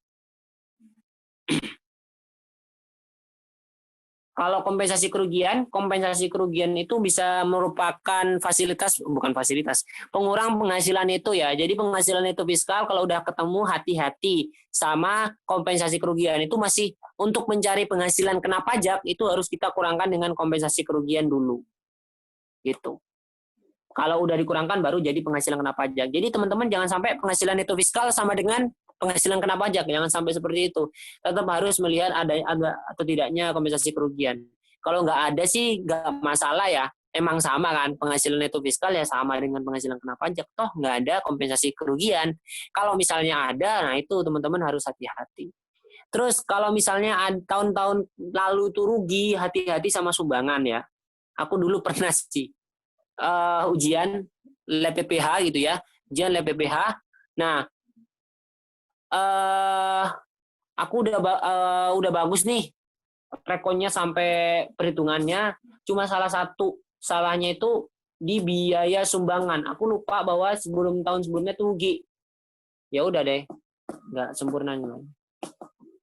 Seperti itu. Jadi hati-hati ya. Kalau rugi tahun kemarin sumbangan nggak boleh. Sumbangan apapun nggak boleh. Apapun. Kenapa? Karena syarat-syarat di sumbangan itu bukan alternatif, tapi kumulatif. Konjungsinya adalah dan, gitu ya. Filosofi kalau dan apa? Kumulatif ya. Kumulatif itu ya kalau 1, 2, 3, 4, 5 semuanya harus terpenuhi, bukan alternatif gitu. Di sini ada biaya-biaya yang tidak dapat dikurangkan, teman-teman bisa baca sendiri ya, ini sering ini di 9 ayat 1 Undang-Undang PPH. Dan terakhir ada PP 45 ya. PP 45 ini adalah perubahan PP 94 sebenarnya. PP 45 tahun 2019 ini pengurang penghasilan bruto. Apa? Terkait dengan vokasi dan litbang. Kalau vokasi itu boleh ngurangin 200% dari jumlah biayanya. Misal biayanya 100.000, berarti bisa maksimal yang ditaruh sebagai pengurang penghasilan itu adalah 200.000 dikalikan 2 kali lipat kan. Nah, kalau misalnya litbang, penelitian dan pengembangan yang dilakukan di Indonesia itu bisa 300%. Itu sih sebenarnya inti dari PP 45 itu seperti itu. Baru banget nih. Oke, kita lanjut ke akuntansi PPN dan PPNBM. Ini aku jelaskan tentang prinsip dasarnya aja ya. Nanti latihan soalnya aku sebenarnya udah buat gitu ya. Tapi nanti aja teman-teman bisa baca sendiri ya. Aku jelasin prinsip dasarnya. Nah, PPN itu ada pajak keluaran, ada pajak masukan, kan gitu kan. Kalau bagi penjual itu pajak keluaran. Kalau bagi apa namanya? PPN gitu ya. PPN itu kan ada dua nih. Ini ada pajak keluaran gitu ya. Ini ada pajak masukan. Nah, kalau pajak keluaran ini bagi penjual. Bagi penjual. Penjual. Sorry.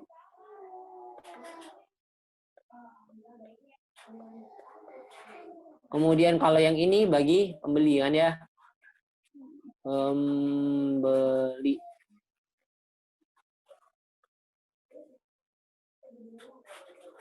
Sebentar ya.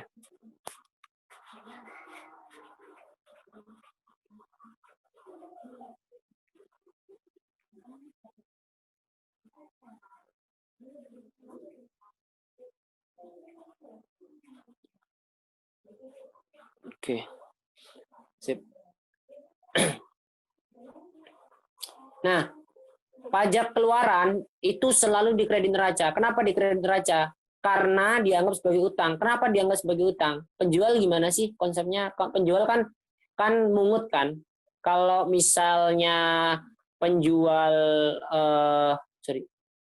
kalau misalnya penjual itu menjual suatu barang gitu ya, kan dia mungut PPN. Benar nggak? Nah, PPN ini harus disetor kas negara nggak? Benar kan? PPN ini harus disetor kas negara. Kewajibannya si penjual, misalnya kita nih penjual, maka karena dianggap sebagai kewajiban, maka masuk kredit neraca. Dianggap sebagai utang atau kewajiban.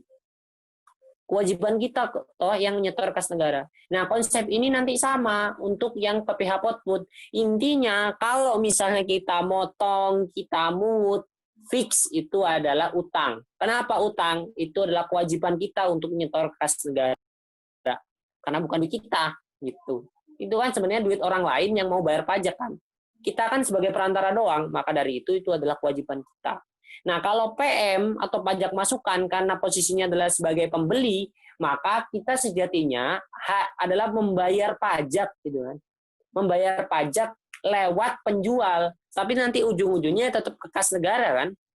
Nah, pajak itu adalah pajak yang disetorkan di masa di bagian tahun pajak. Maksudnya kita kan nggak bisa aja terjadi di misalnya di Januari, Februari, Maret dan sebagainya kan, tidak hanya terjadi di akhir tahun kan. Nah, maka dari itu namanya pajak dibayar di muka, maka dari itu namanya debit neraca. Posisinya debit neraca dianggap sebagai pajak dibayar di muka, aset lancar ya, pajak dibayar di muka. Nah, untuk PM itu kan ada yang dapat dikreditkan, yang tidak dapat. Kalau misalnya tidak dapat seperti tadi, itu bisa di debit laba rugi, bisa di debit neraca. Debit laba rugi ini terkait dengan aset ya, terkait dengan pembelian yang sekali habis dalam satu periode. Contoh beli bahan bakar yang tidak sesuai dengan kegiatan usaha, itu kan PM-nya tidak dapat dikreditkan tuh, maka itu masuk ke laba rugi. Maksudnya laba rugi gimana? Di-expand-kan, gampangnya dibebankan. Ya udah masukin jadi beban bahan bakar gitu misalnya. Kalau debit neraca, debit neraca itu adalah terkait dengan pembelian aset. Contoh tadi pembelian sedan. Kalau beli sedan, maka masuk ke saya beli sedan gitu ya. Beli sedan 100 juta seperti tadi. Ada PM 10 juta. Tidak dapat dikreditkan. Berarti harga sedannya 110 juta. Berarti masuk nanti sedan pada kas kan, ya udah sedannya debit neraca. PM-nya itu kan ada di dalam kandungan si sedan gitu ya. Sehingga nilai di sedan adalah 110 juta seperti itu. Nah, kalau ada retur gimana? Ini dia. Kalau ada retur ya udah, kalau misalnya di sini terkait dengan PK, PK itu ada di mana? Di kredit. Berarti kalau ada retur, maka akan mengurangi pajak keluaran. Nah, kalau mengurangi pajak keluaran ya akun kontranya, pajak keluaran kita taruh di debit. Seperti itu. Kalau PM ada retur gimana? Ya udah, kalau misalnya awalnya nyatet PM itu adalah sebagai debit ya, di debit, maka nanti untuk ada retur maka PM-nya ada di kredit gitu doang. Seperti itu. Konsepnya sebenarnya itu aja untuk PPN ya. Mungkin yang agak lebih advance itu kalau misalnya ada PPN impor, ada PPN BM gitu ya. Yang harus diperhatikan teman-teman bahwa akuntansi harus pakai kurs tengah BI. PSAK 10 bilang seperti itu. Tapi pajak harus pakai kurs KMK. Kurs KMK saat terutangnya kapan. Seperti itu. Jadi itu aja sih yang perlu diperhatikan. Jadi teman-teman buat ngitung pajak, PPN, DPP-nya harus pakai kurs KMK. Semuanya pakai kurs KMK kalau ngitung pajak. Tapi kalau terkait pencatatan akuntansi, itu harus pakai kurs tengah BI. Seperti itu. Nah, kalau ada juga bahwa kalau misalnya kurs tengah BI itu gimana sih gitu ya. Teman-teman langsung aja tambahin kurs jual sama kurs beli dibagi 2 gitu. Gitu sih. Itu kurs tengah. Konsep kosnya seperti itu.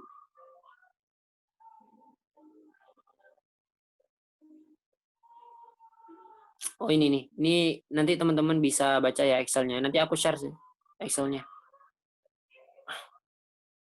Ini aku buat sendiri sih soalnya. susah ya buat soal itu, sumpah. Mending jawab soal loh daripada buat soal. Makanya jadinya kemarin gitu ya, latihan-latihan kita itu diambil dari sini. Di sini ada semua.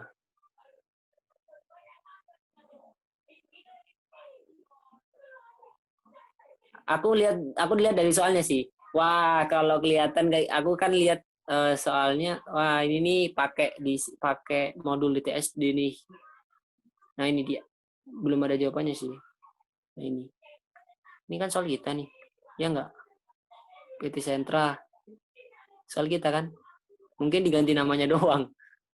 Tapi angka-angkanya ya pasti sama. Rabat 5%. Ini ada post case diskon. Ini soal kita kan.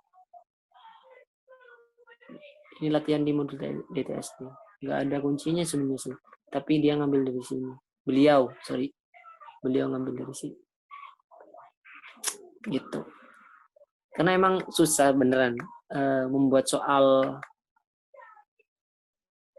akuntansi kayak ini nih.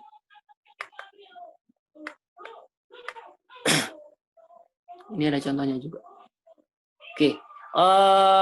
Kita lanjutkan ya. Sorry. Jadi menyimpang. Ini udah. Oke. Penjurnalan transaksi PPN dan PPNBM. Oke, ini teman-teman bisa, kalau aku tunjukin ini ya, mana ini? Mana ya? Oh, semester ini. Sebentar.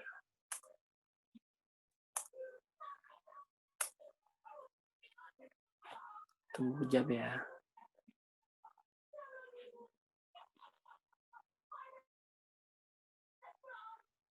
Ini teman-teman bisa baca dari sini. Udah kelihatan nggak? Oke, ini. Kalau misalnya impor, ini aku kasih perhitungannya juga. Terus kalau misalnya apa nih? Apa nih sini? Oh ini. Ini kalau misalnya gini. Ini kalau impor kan pasti ada PPNBM, ada PPN, ada PPA22 impor, ada juga biaya masuk gitu ya. Kemudian di sini ada juga kalau misalnya PPNBM-nya dalam negeri gimana? Di sini ada. Kemudian kalau jual spare part berarti kan cuma ada PPN. Ini sama sih PPN juga. Nah, ini ada kalau misalnya ada faktur pajak. Benar. Oh ya, ini nih yang penting juga. Ada perbedaan gini ya. Ini ada bukan diskresi, ada perbedaan pendapat lah ya. Kalau beda nggak sih rabat sama diskon? Cash diskon ya, rabat dan cash diskon. Kira-kira beda nggak? Sama aja kan, ngurangin gitu kan, konsepnya filosofinya kan seperti itu. Tapi kalau menurut IFRS gitu ya, IFRS itu beda. Rabat itu dinamain dengan trade discount. Ini mana nih? Ini adalah trade discount. Mana nih?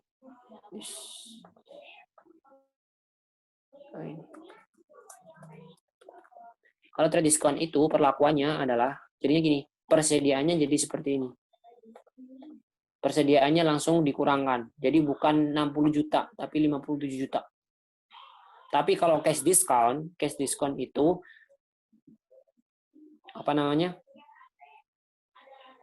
Cash discount itu kita harus menjurnal ada akun diskon pembelian. Jadi kalau trade discount itu tidak ada jurnal diskon pembelian, tapi langsung ngurangin persediaannya.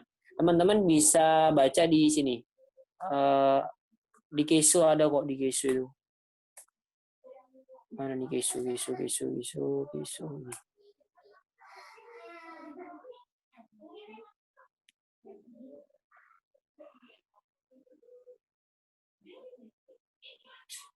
Ini masih anu kan? Jangan tidur guys. Enggak. Enggak kok. Menghayati. Sebentar. Ini Mana nih gesu? Udah kelihatan nggak gesunya? Ini. Bagian inventory. Langsung aja lo ya. Ctrl F. Apa tadi? Trade.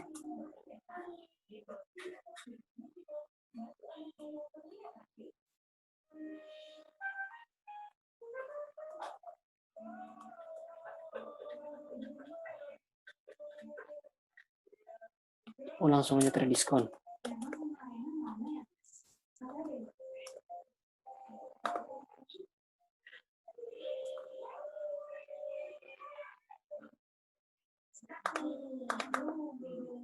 Oh, sorry.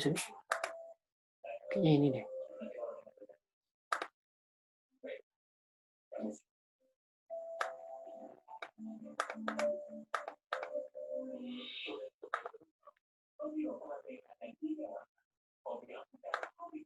Nah, ini. Sip.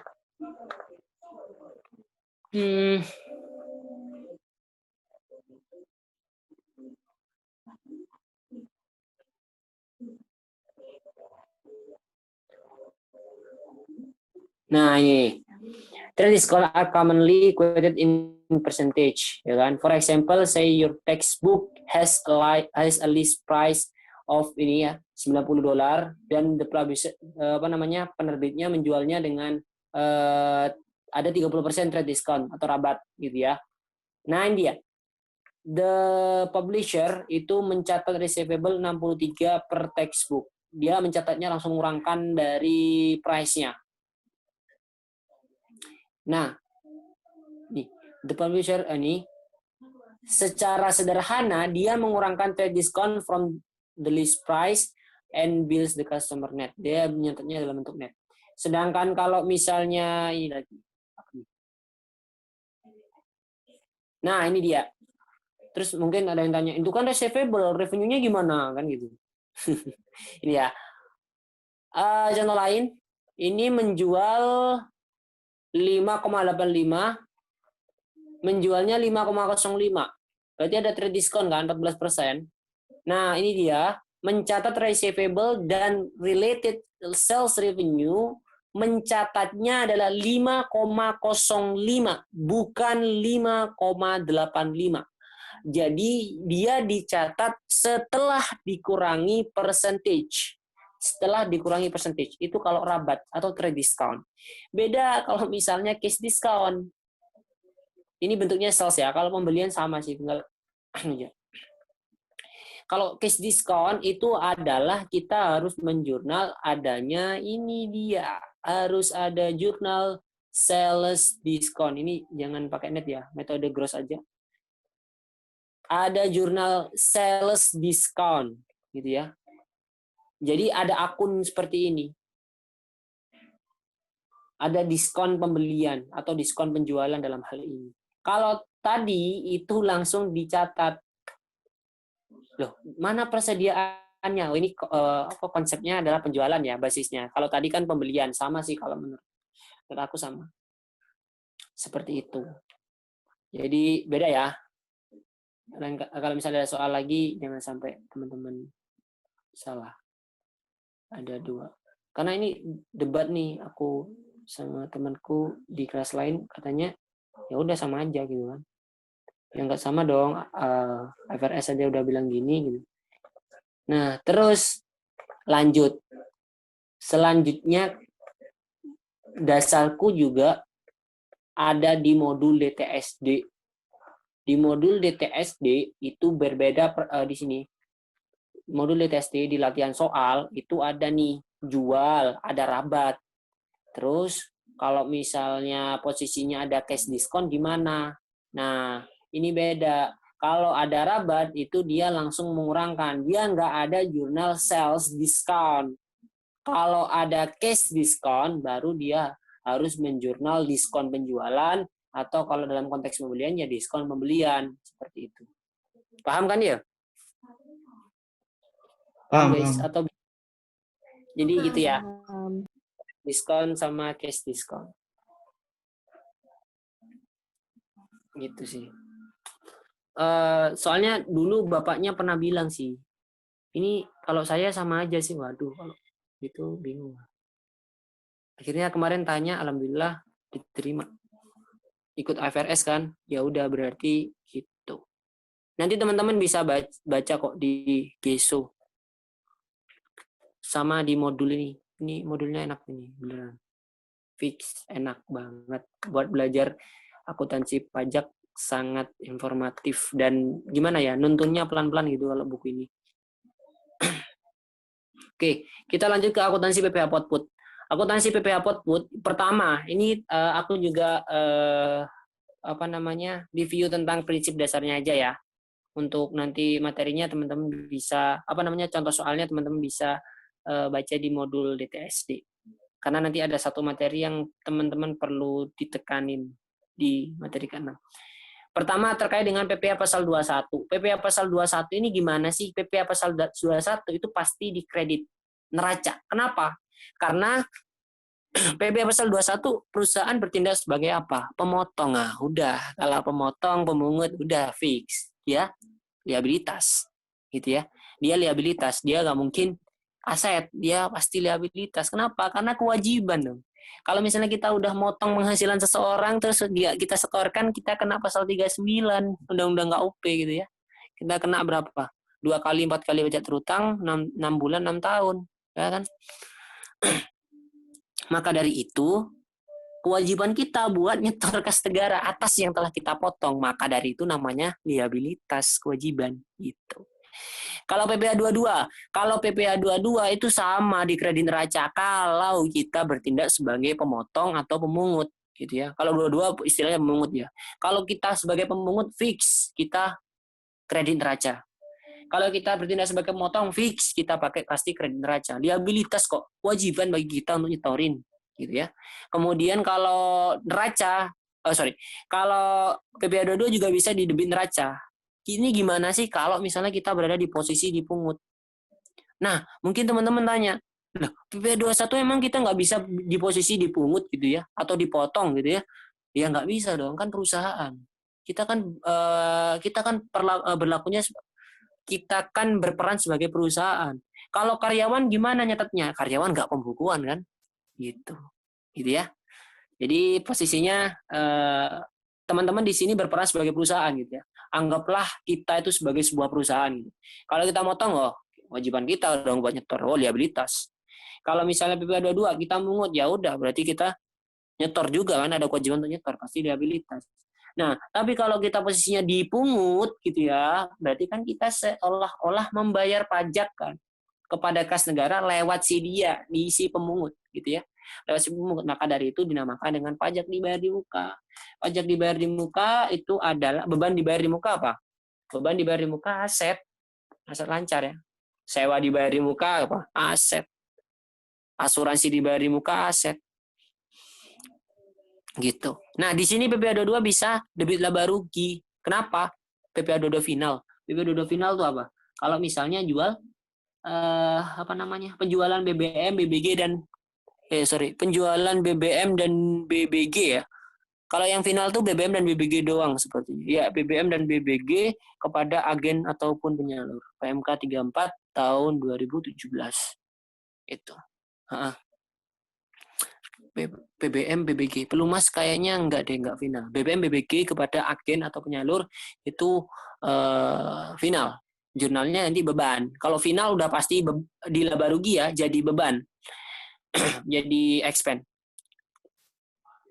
Kemudian PPh pasal 23. PPh pasal 23 ini juga bisa kita bertindak sebagai pemotong atau yang dipotong. Kalau pemotong, motong penghasilan orang, kan kita harus ada kewajiban setor kas negara. Kalau enggak hilang dong duit negara gitu kan. Maka dikredit. Kalau bisa didebit kalau misalnya kita posisinya dipotong. 24 sama 24 di sini bukan dipotong atau motong ya. Tapi di sini adalah pajak untuk pajak yang dibayarkan di luar negeri. Nah, pajak dibayarkan di luar negeri itu seolah-olah menjadi pajak dibayar di muka, gitu ya. Pajak dibayar di muka. Karena perhitungan PPh itu kan di akhir tahun kadang-kadang di luar negeri misalnya bayar dulu Januari, Februari gitu. Nah, itu maksudnya pajak dibayar di muka. Kemudian 25 yang di sini bisa jadi debit, bisa jadi kredit. Nah, ini nih. PPh 25 kan sejak terus kenapa di kredit gitu ya? Ya udah 25 ya di debit. Di debit kenapa? Karena PPh 25 kan dibayar Januari, Februari, Maret, bukan PPh 25 dibayar di muka. Pajak dibayar di muka kan. Kenapa? Karena kita membayar pajak dulu kan sebelum, sebenarnya kan kita bayar pajak di akhir tahun, ya kan?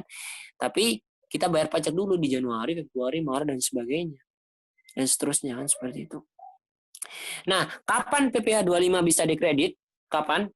Ketika di Desember gitu ya.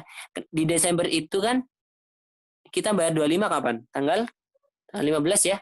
Tanggal 15 bulan berikutnya maksimal. Nah, kalau di Desember dia bayar tanggal di bulan berikutnya, berarti kan di Januari, maka dari itu kita harus mencatat utang PPh 25. Kenapa dicatat utang PPh 25? Biar PPh 25 itu bisa kita akuin di periode ini. Jadi jurnalnya nanti mana nih? Teks. Jurnalnya nanti PPh 25 dibayar di MK pada apa ya? Utang PPh 25. Nah, di 31 Desember nanti kita harus jurnal gini ya, teman-teman ya. Nah, di saat kita bayar ya udah, kalau saat kita bayar mah utang 25. Utang 25 pada kas ya. Udah gini doang. Kalau misalnya dia di Januari.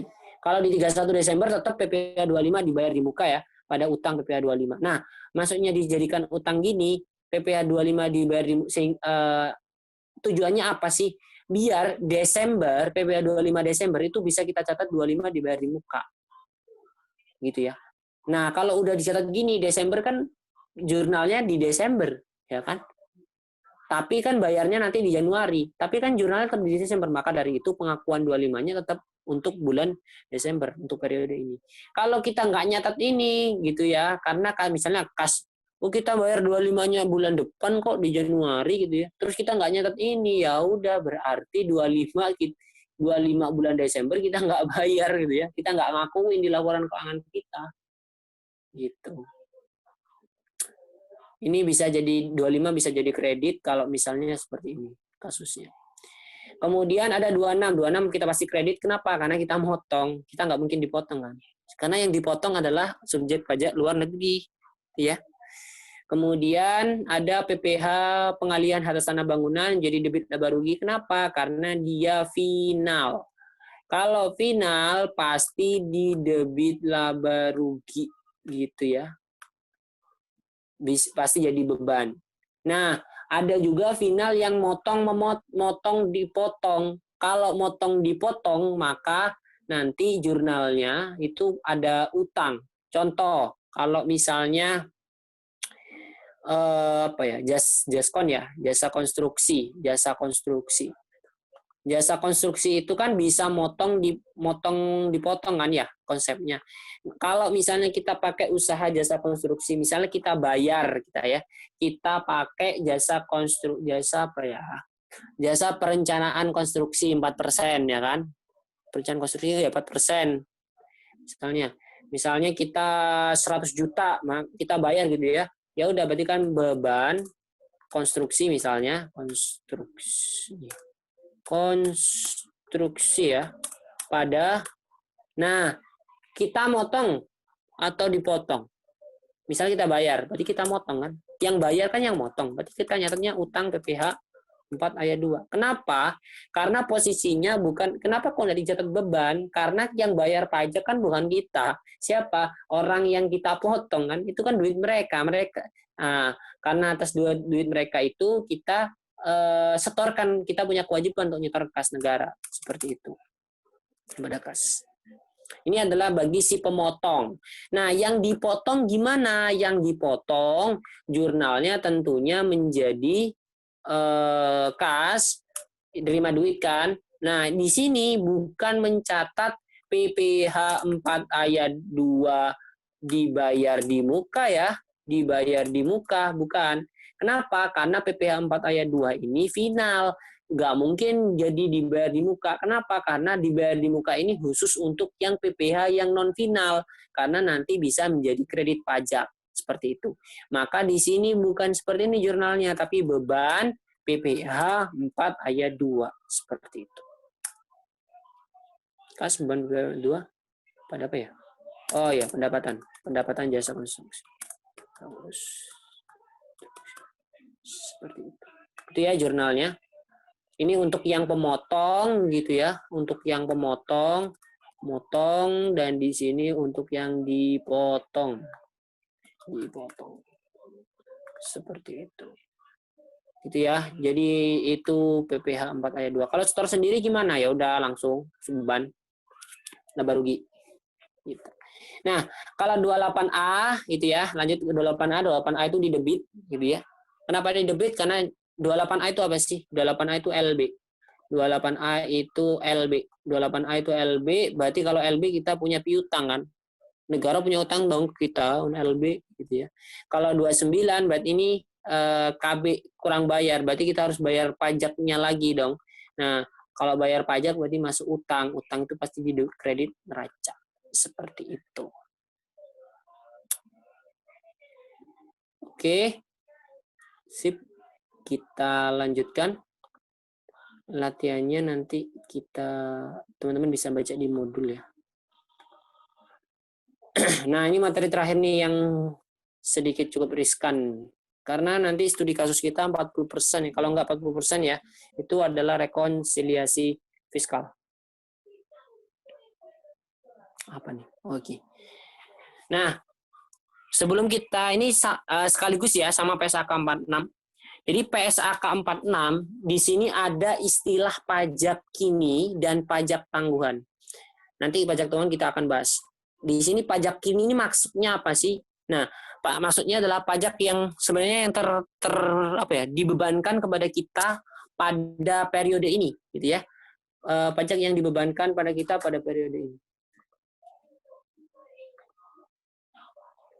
Nah, pajak yang dibayar di sini itu adalah biasanya ya udah yang kita jurnal beban PPh itu sebenarnya adalah beban PPh kini, gitu ya. Beban PPh kini. Nah, di sini adalah kredit pajak 22, kredit pajak 23, kredit pajak 24, kredit pajak 25, kemudian ada utang PPh 29. Oh, ini salah nih. Ini kenapa ada ini ya? Sorry. Ini salah nih. Jadi yang kita jurnal beban PPh gitu itu adalah beban pajak kini sebenarnya. Itu adalah yang kita bayarkan di periode ini kan. Seperti itu. Nah, itu adalah konsep terkait dengan beban pajak gini. Nah, berikutnya dalam rekonsiliasi fiskal itu ada yang namanya perbedaan permanen dan perbedaan temporer gitu ya. Nah, perbedaan permanen itu maksudnya gimana? Perbedaan permanen itu adalah perbedaan pengakuan penghasilan dan biaya karena dia udah nggak diakui sama fiskal. Gitu ya. Contoh, penghasilan final. Final itu kan maksudnya nggak diakui ya. Di fiskal kan nggak masuk perhitungan, ya udah kan nggak, itu kan udah ketentuan yang fix kan, nggak bisa diubah-ubah. Kemudian ada bukan objek pajak atau biaya-biaya yang tidak dapat dikurangkan pasal 9. Itu juga kan udah fix. Ya udah ini nggak boleh dibiayakan secara fiskal. Nah, itu ya udah berarti itu adalah perbedaan permanen. Nah, kalau temporer gimana? Temporer itu perbedaannya sifatnya sementara. Kenapa? Karena nggak sama pengakuan penghasilan dan biaya komersial dan fiskal. Contoh penyusutan, amortisasi. Cost totalnya itu sama, tapi per tahunnya, per periodenya itu berbeda. Misalnya gini, gampang ini deh. Penyusutan secara komersial sama penyusutan secara fiskal beda nggak? Beda ya. Kenapa? Metodenya aja beda, bisa berbeda gitu ya. Kemudian apa lagi?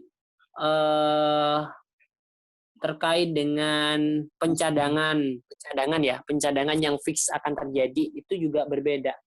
Kenapa? Karena ada perbedaan pengakuan lah antara fiskal dan komersial.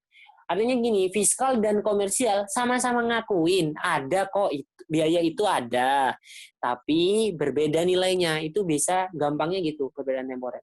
Kalau permanen itu udah nggak diakuin fiskal. Akuntansi boleh, tapi fiskal nggak bisa deh, nggak bisa masuk perhitungan PPh gitu. Contoh final kan nggak bisa masuk perhitungan PPh gitu ya. Objek pajak kan nggak bisa, atau biaya-biaya kan nggak bisa dalam proses perhitungan seperti itu. Gampangnya seperti itu terkait dengan perbedaan permanen dan temporer. Nah, kemudian temporer ini menyebabkan adanya aset pajak tangguhan dan liabilitas pajak tangguhan ini mulai masuk ke PSAK 46 nih tentang PPh. Nah, gampangnya ini aset pajak tangguhan itu ketika laba pajak lebih besar laba akuntansi. Kalau liabilitas laba pajak lebih kecil dari laba akuntansi. Gampangnya gini deh, kalau misalnya teman-teman bingung gimana sih gitu ya. Ini koreksi positif.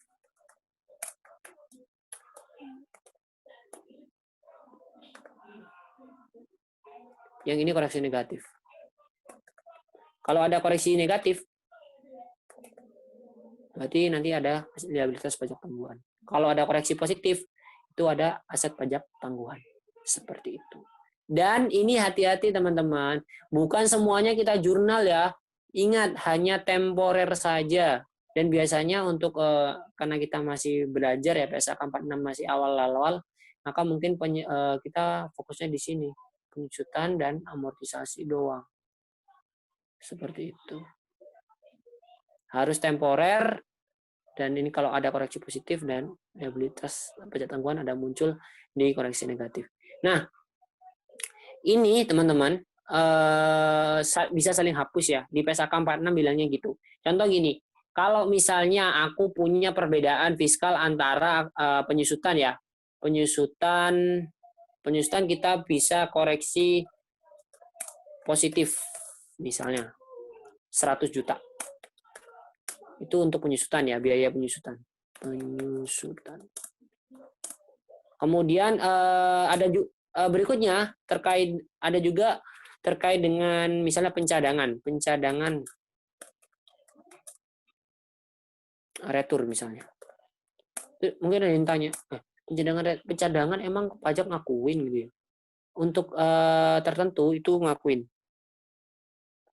Bukan ngakuin sih, gini loh. Pajak itu kok gini sih? Nggak bisa ya? Aduh. Kok gini sih? Ya ampun.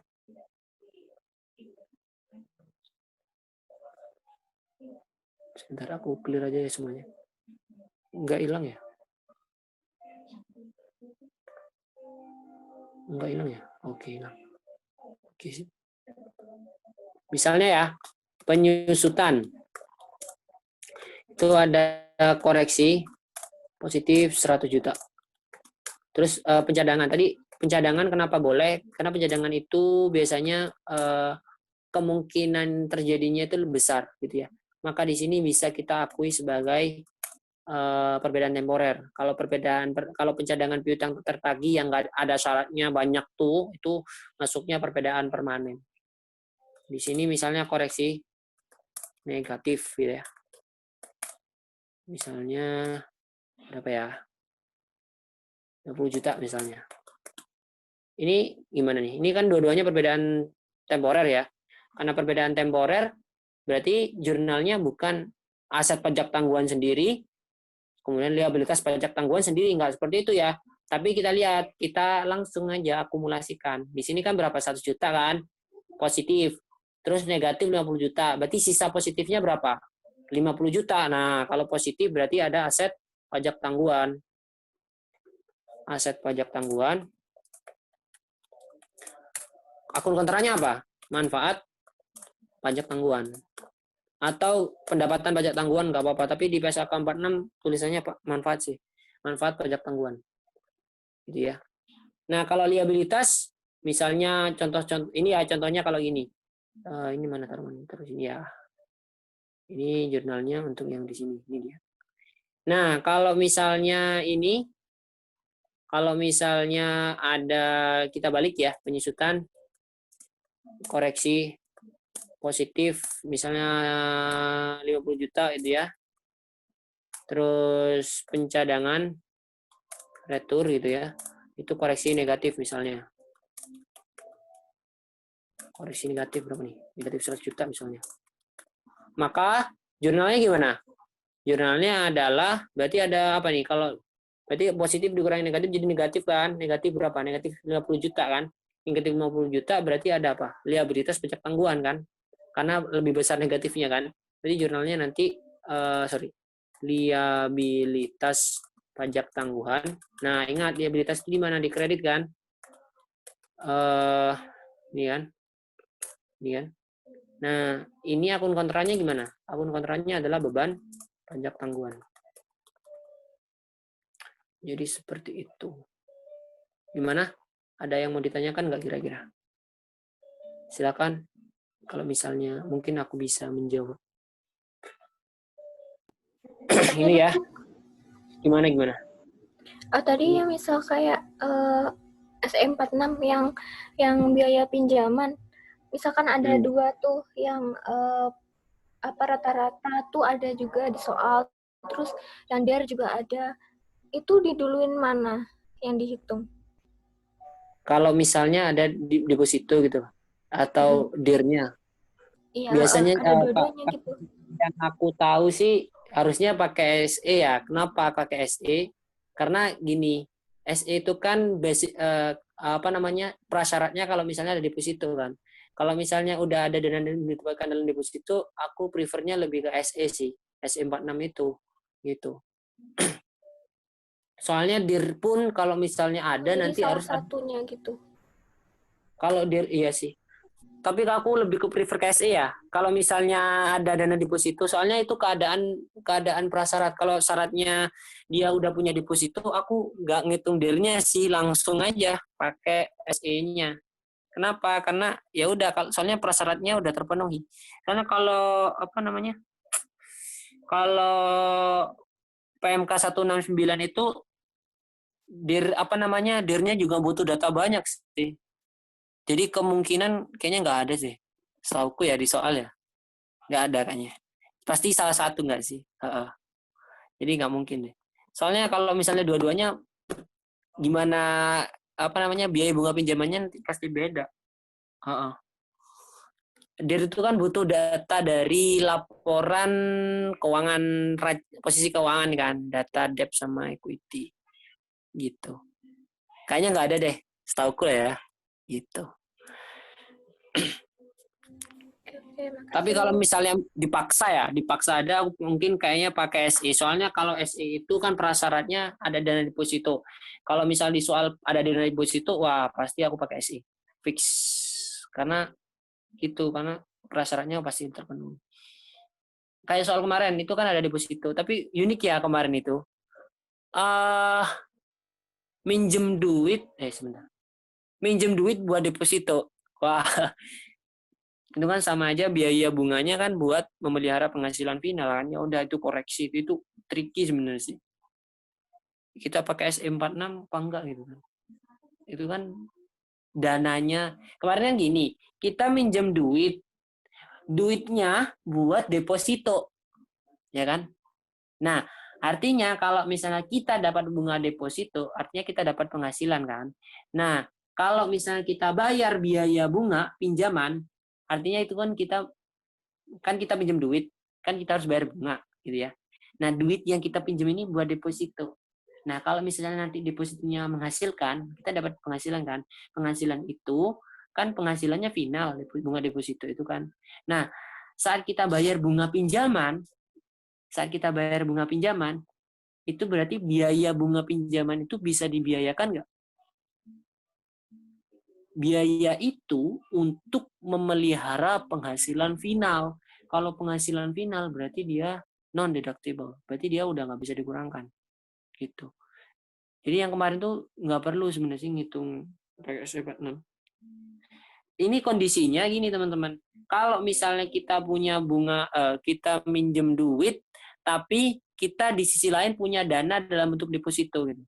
Jadi kita punya pembebanan biaya kita harus bayar biaya pinjaman gitu ya. Kita harus bayar biaya pinjaman, tapi di sisi lain kita punya dana lain dalam bentuk deposito. Jadi kasusnya untuk SC46 seperti itu. Gitu. Itu ya. Oke, ini udah perbedaan permanen dan temporer. Udah. Yang ini paham ya? Ini nggak susah kan ya? Insya Allah. Oke, ilustrasinya gini. Contoh, PT COVID-19 melaporkan laba sebelum pajak 4 juta. Perbedaan antara akuntansi dan pajak disebabkan oleh hal berikut. Depresiasi pajak lebih besar dibandingkan akuntansi 1 juta. Pendapatan sewa mesin menurut pajak 1.500.000 lebih besar daripada akuntansi. Kemudian beban piutang tak tertagih sebesar 300.000 tidak diperkenankan menurut pajak. Perbedaan tersebut akan dipulihkan di masa yang akan datang dan entitas belum. Oh ya, teman-teman. Aset pajak tangguhan dan liabilitas pajak tangguhan itu harus memperhatikan saldo tahun kemarin ya. Untuk tahun ini mungkin kita bisa catat untuk tahun ini. Di jurnal mungkin kita cuma kan nanti kan rekonsiliasi fiskal. Rekonsiliasi fiskal kan nanti di akhir tahun kan ada jurnal juga. Jurnalnya nggak hanya tergantung soal sih sebenarnya. Kalau misalnya cuma diminta jurnal akhir tahun doang ya udah jurnal aja. Tapi kalau misalnya diminta jurnal aset pajak jurnal pajak tangguhan juga, maka kita harus jurnal pajak tangguhan juga kan seperti itu. Nah, saldo aset pajak tangguhan dan liabilitas pajak tangguhan terus dibawa. Ini adalah akun real ya. Iya, akun real ya. Kalau akun real itu terus dibawa ke masa yang akan datang. Jadi kalau dibawa ke masa yang akan datang ya dia harus memperhatikan saldo yang tahun kemarin seperti itu. Tapi untuk jurnal tetap ya, tutup jurnal ya dilihat dari tahun ini aja. Ini contohnya ya, laba sebelum pajaknya 4 juta, depresiasinya itu 1 juta menurut pajak lebih besar. Jadi ada selisih lah. Pendapatan sewa menurut pajak itu 1.500.000 lebih besar dibandingkan menurut akuntansi. Jadi ada selisih antara pajak dan akuntansi terkait pendapatan sewa. Pengakuan pendapatan sewa itu adalah 1.500.000. Kemudian beban piutang tak tertagih 300.000 itu tidak diperkenankan menurut pajak. Itu tidak diperkenankan menurut pajak. Seperti itu. Nah, perbedaan tersebut akan dapat dipulihkan di masa yang akan datang dan tidak memiliki saldo. Caranya seperti ini. Labanya itu kan 4 juta. Perbedaan depresiasi itu menurut pajak apa? Lebih besar menurut pajak. Nah, kalau menurut pajak lebih besar, maka koreksinya apa? Koreksi negatif ya. Kenapa koreksi negatif? Karena akan mengurangi pajak yang harus dibayar. Semakin besar biaya, berarti semakin kecil penghasilan. Kalau menurut pajak lebih besar biayanya, berarti penghasilannya menjadi lebih kecil kan. Kalau penghasilan lebih kecil, labanya jadi lebih kecil. Kalau labanya jadi lebih kecil, pajaknya jadi lebih kecil. Jadi, kalau menurut pajak lebih besar, terkait biaya ya, biaya yang depresiasi kan biaya. Biaya menurut pajak lebih besar, itu pasti koreksi negatif di sini. Sehingga ini koreksi negatif, kalau koreksi negatif ada liabilitas pajak tangguhan. Nah, perbedaan pendapatan sewa di sini 1.500.000. Nah, kalau pendapatan, ingat ya teman-teman, kalau beda pendapatan sama biaya. Kalau biaya menurut pajak lebih besar, biaya menurut pajak lebih besar itu koreksi negatif. Kalau pendapatan menurut pajak lebih besar itu koreksi positif. Sehingga di sini adalah positif 1.500.000. Ini menjadi aset pajak tangguhan 1.500.000. Nah, kalau perbedaan piutang tak tertagih ini adalah gimana? Biaya menurut pajak apa? Lebih kecil ya. Biaya menurut pajak lebih kecil. Kan tidak diperkenankan menurut pajak. Berarti yang menurut akuntansi 300.000, menurut pajak 0. Nah, kalau menurut pajak lebih kecil, maka apa? Koreksi positif. Biaya ya, biaya. Kalau biaya menurut pajak lebih besar, negatif. Biaya menurut pajak lebih kecil, positif. Gitu ya. Sehingga koreksi positif 300.000. Penghasilan kena pajaknya ya kita jumlahkan yang koreksi positif, kita kurangkan yang koreksi negatif. Diperoleh 4.800, PPh-nya adalah 1.200.000. Nah, pajak tangguhannya adalah mengalihkan ini aset pajak mengalihkan perbedaan temporer tadi dengan tarifnya. Tarifnya di sini kan 20% ya, 20%. Sehingga diperoleh 20% kalikan dengan 1.500.000. 375 ini juga kita kalikan. Jurnalnya nanti, kita jurnalnya beban PPh kini 1.200.000, aset pajak tangguhan 375, ini ya langsung liabilitas pajak tangguhan 250.000, utang PPh itu 1.200.000, dan yang terakhir ada manfaat pajak tangguhan sebesar 125.000. Atau gini, kalau misalnya teman-teman mau misah jurnalnya, ya udah, maksudnya mau misah jurnal dengan beban PPh kini ya. Aku nggak suka misalnya PPh kini sama PPh tangguhan digabung gitu ya. Ya udah nggak apa-apa, kita jurnal ya beban PPh kini pada utang PPh kan gitu kan. Ini kan untuk terkait PPh kini 1.200.000 kan. Ini mana nih?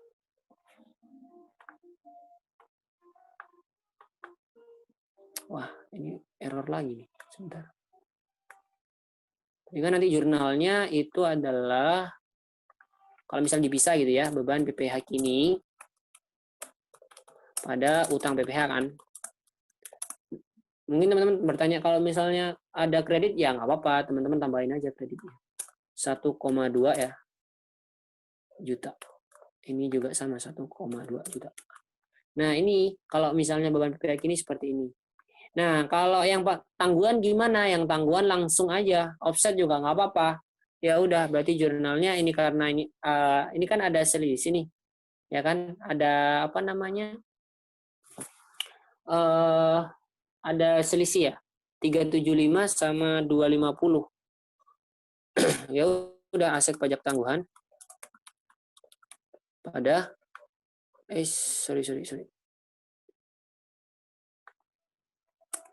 Wah, masalah lagi nih. Aset pajak tangguhan pada manfaat pajak tangguhan. Gimana sih? Kok bisa gini? Sebesar 125.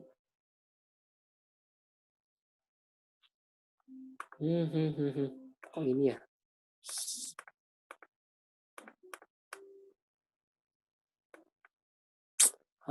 Sorry. Coba balik ke slide 42. Habis itu balik lagi ke 43. Jadi bisa lagi. Oh iya, sorry. Ini aku hapus aja nih.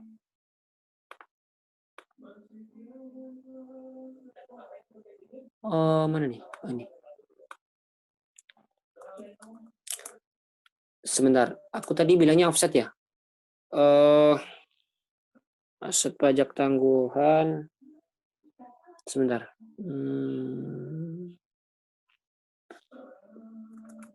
Aset pajak tangguhan.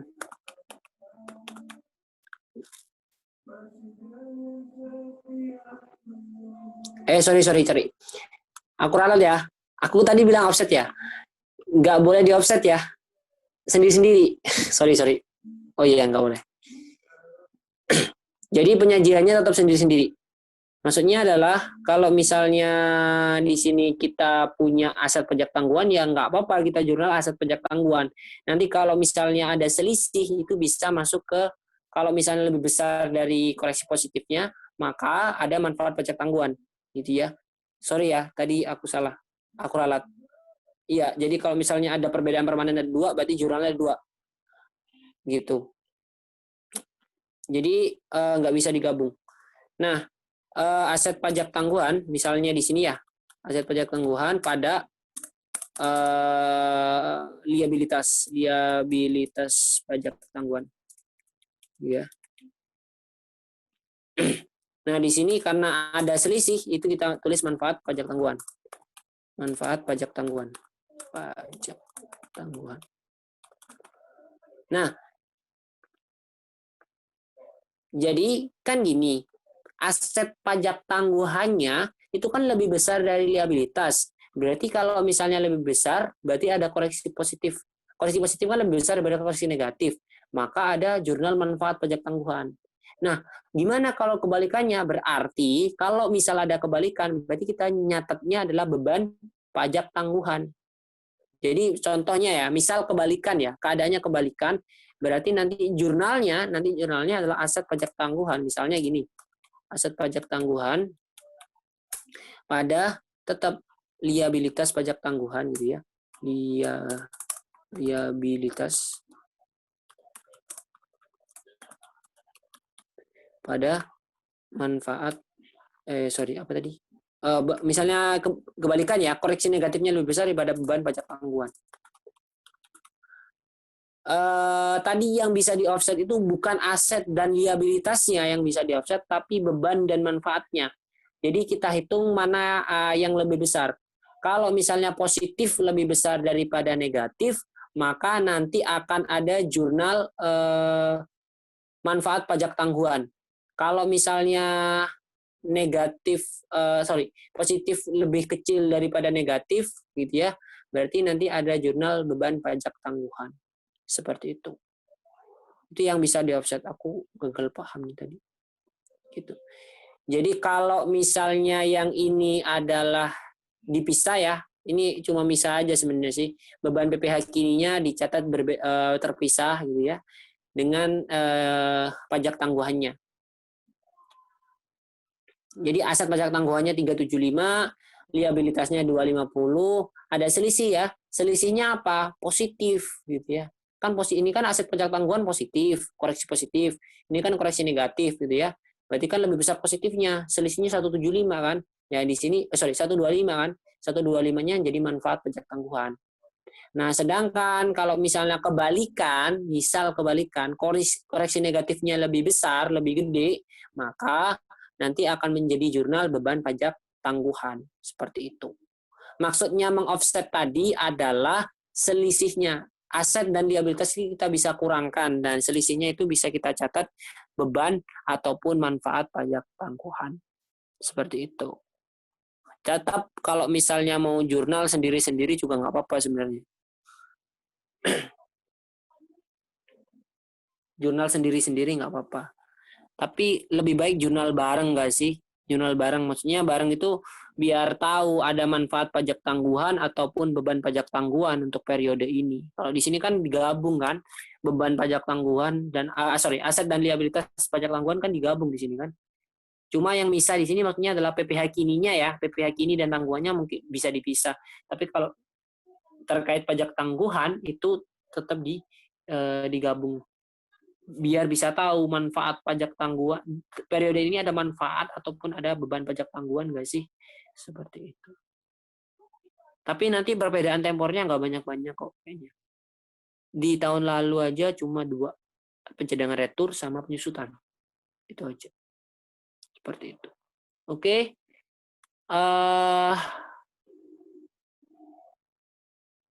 Terima kasih. Saya ada yang mau tanya nggak kira-kira? Selama aku bisa jawab, bisa aku jawab. Gimana guys? Sebentar, charger habis.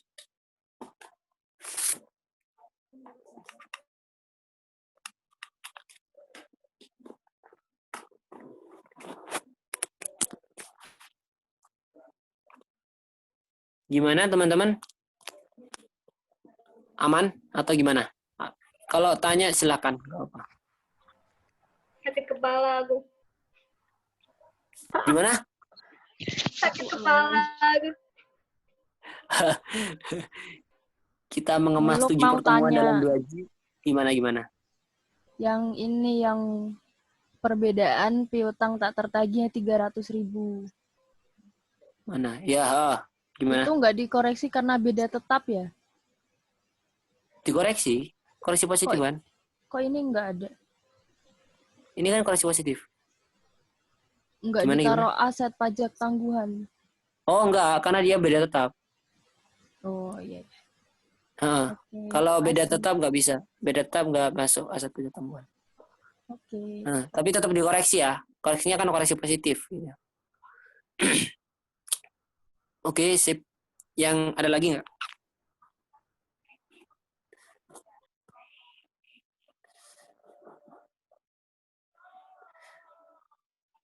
Gimana? Muluk, kalau ngerjain UTS kira-kira bagian mana yang perlu banget diperhatiin, kayak yang rawan salah apa gimana gitu? Apa ya? Jurnal nggak sih? Kan kayaknya pasti jurnal sih. Jurnal itu ada, terus ada studi kasus. Studi kasusnya pasti rekonsiliasi fiskal. Mungkin yang perlu diperhatikan pertama informasi-informasi awal ya. Biasanya kan kita langsung ngerjain soal langsung ke data gitu ya. Data-data awal tuh biasanya penting tuh. Misal perusahaan dalam keadaan rugi itu kadang ditaruh di awal biar teman-teman biar kita itu nggak baca gitu kan. Biasanya jebakannya di situ. Itu sih. Soalnya gini, rugi itu pengaruhnya nanti untuk nentuin neto fiskal, nentuin penghasilan kena pajak. Karena neto fiskal harus kita kurangkan dengan rugi dulu. Nah, terus rugi itu ngaruh ke biaya itu sumbangan. Itu sih. Kalau misalnya data-data lain terkait daftar nominatif macam-macam itu mungkin nggak rawan ya. Terus yang rawan lagi apa ya? Tarif sih ya lumayan sih. Soalnya ngitung full ya. Sama itu, apa namanya, mengidentifikasi beda tetap dan beda temporer. Karena nanti pengaruhnya ke jurnal pajak tangguhan. Kalau misal diminta ya, kalau misal nggak diminta nggak usah jurnal pajak tangguhan. Tapi biasanya ada deh jurnal pajak tangguhan itu. Soalnya PSAK 46 nanti kita belajar di pertemuan 7 besok ya, Rabu. Gitu. Rekon itu aja sih, hati-hati sama informasi-informasi kecil di atas biasanya data apa gitu kan. Biasanya dalam perusahaan ini bergerak di bidang ini. Nah, itu hati-hati juga. Terus apa lagi? Udah sih. Soalnya nama profil perusahaan itu pengaruhnya ke penghasilan teratur ya. Untuk ngitung BPH 25. Itu penting banget. Karena kita bisa tahu core bisnis perusahaan. Kalau core bisnis kita tahu berarti ya penghasilan-penghasilan yang nggak jelas gitu ya. Dari mana gitu. Itu masuk ke penghasilan yang tidak teratur. Untuk perhitungan PPh pasal 25. Itu. Udah sih. Kalau tarif, enggak kayaknya. Mungkin tarifnya PPh 31E pasal 17 udah. Kalau 31E kan 4,8 sampai di bawah 50M kan. Yang kalau di bawah 50M pakai 31E fasilitas pengurangan tarif untuk yang 31E. Oh iya lagi, pasal 17. Pasal 17 itu bilang PKP itu harus dibulatkan penuh ke bawah. Ya. Jadi itu hati-hati. Dibulatkan penuh ke bawah. Oke, oke, Iya, siap. diulang. Terus kalau ngitung PPh pasal 31E itu kan pecah. PHKP-nya kan pecah. Ada yang dapat fasilitas, ada yang enggak. Itu semuanya dibulatkan ke bawah. Loh, nanti kan bisa selisih. Selisih banyak loh nanti. Bisa selisih Rp1.000. Pasti itu. Nah, di situ ya nggak apa-apa, emang gitu. Jadi dibulatkan rupiah penuh ke bawah. Iya, PHKP-nya kan dipecah. Itu semuanya dibulatkan ke rupiah penuh ke bawah. Ribuan rupiah penuh ke bawah. Di pasal 17, aku lupa ayatnya itu. Di bawah-bawah pokoknya itu. Ayat-ayat tua, ayat-ayat 9, 8. Kayaknya gitu deh. Gitu. Apalagi ya? Udah sih. Cuman mendalami apa namanya biaya-biaya aja. Intinya gini sih teman-teman, biaya itu kalau rekon ya, nggak tahu kenapa kalau aku suka banget sih sama rekonsiliasi itu. Soalnya gini, kita itu bisa membayangkan kita akan menjadi pemeriksa pajak gitu ya, membayangkan gitu. Jadi disitulah suka banget gitu. Jadi kalau misalnya ada soal rekon itu ya nggak tahu kenapa enak gitu, nyaman banget ngerjainnya. Jadi kita bisa bayangin yang enggak gitu. Jadi gitu sih. Jadi masalah itu sih, kalau biaya yang dapat dikurangkan dan biaya yang tidak dapat dikurangkan itu usahakan bisa dikuasai. Untuk tarif terkait 31E, PHKP terkait dengan pembulatan itu, kemudian kompensasi, hati-hati sama rugi, profil core bisnis perusahaan seperti apa, itu aja sih. Gitu. Oke, Muluk. Thank you. Sip. Yang lain gimana?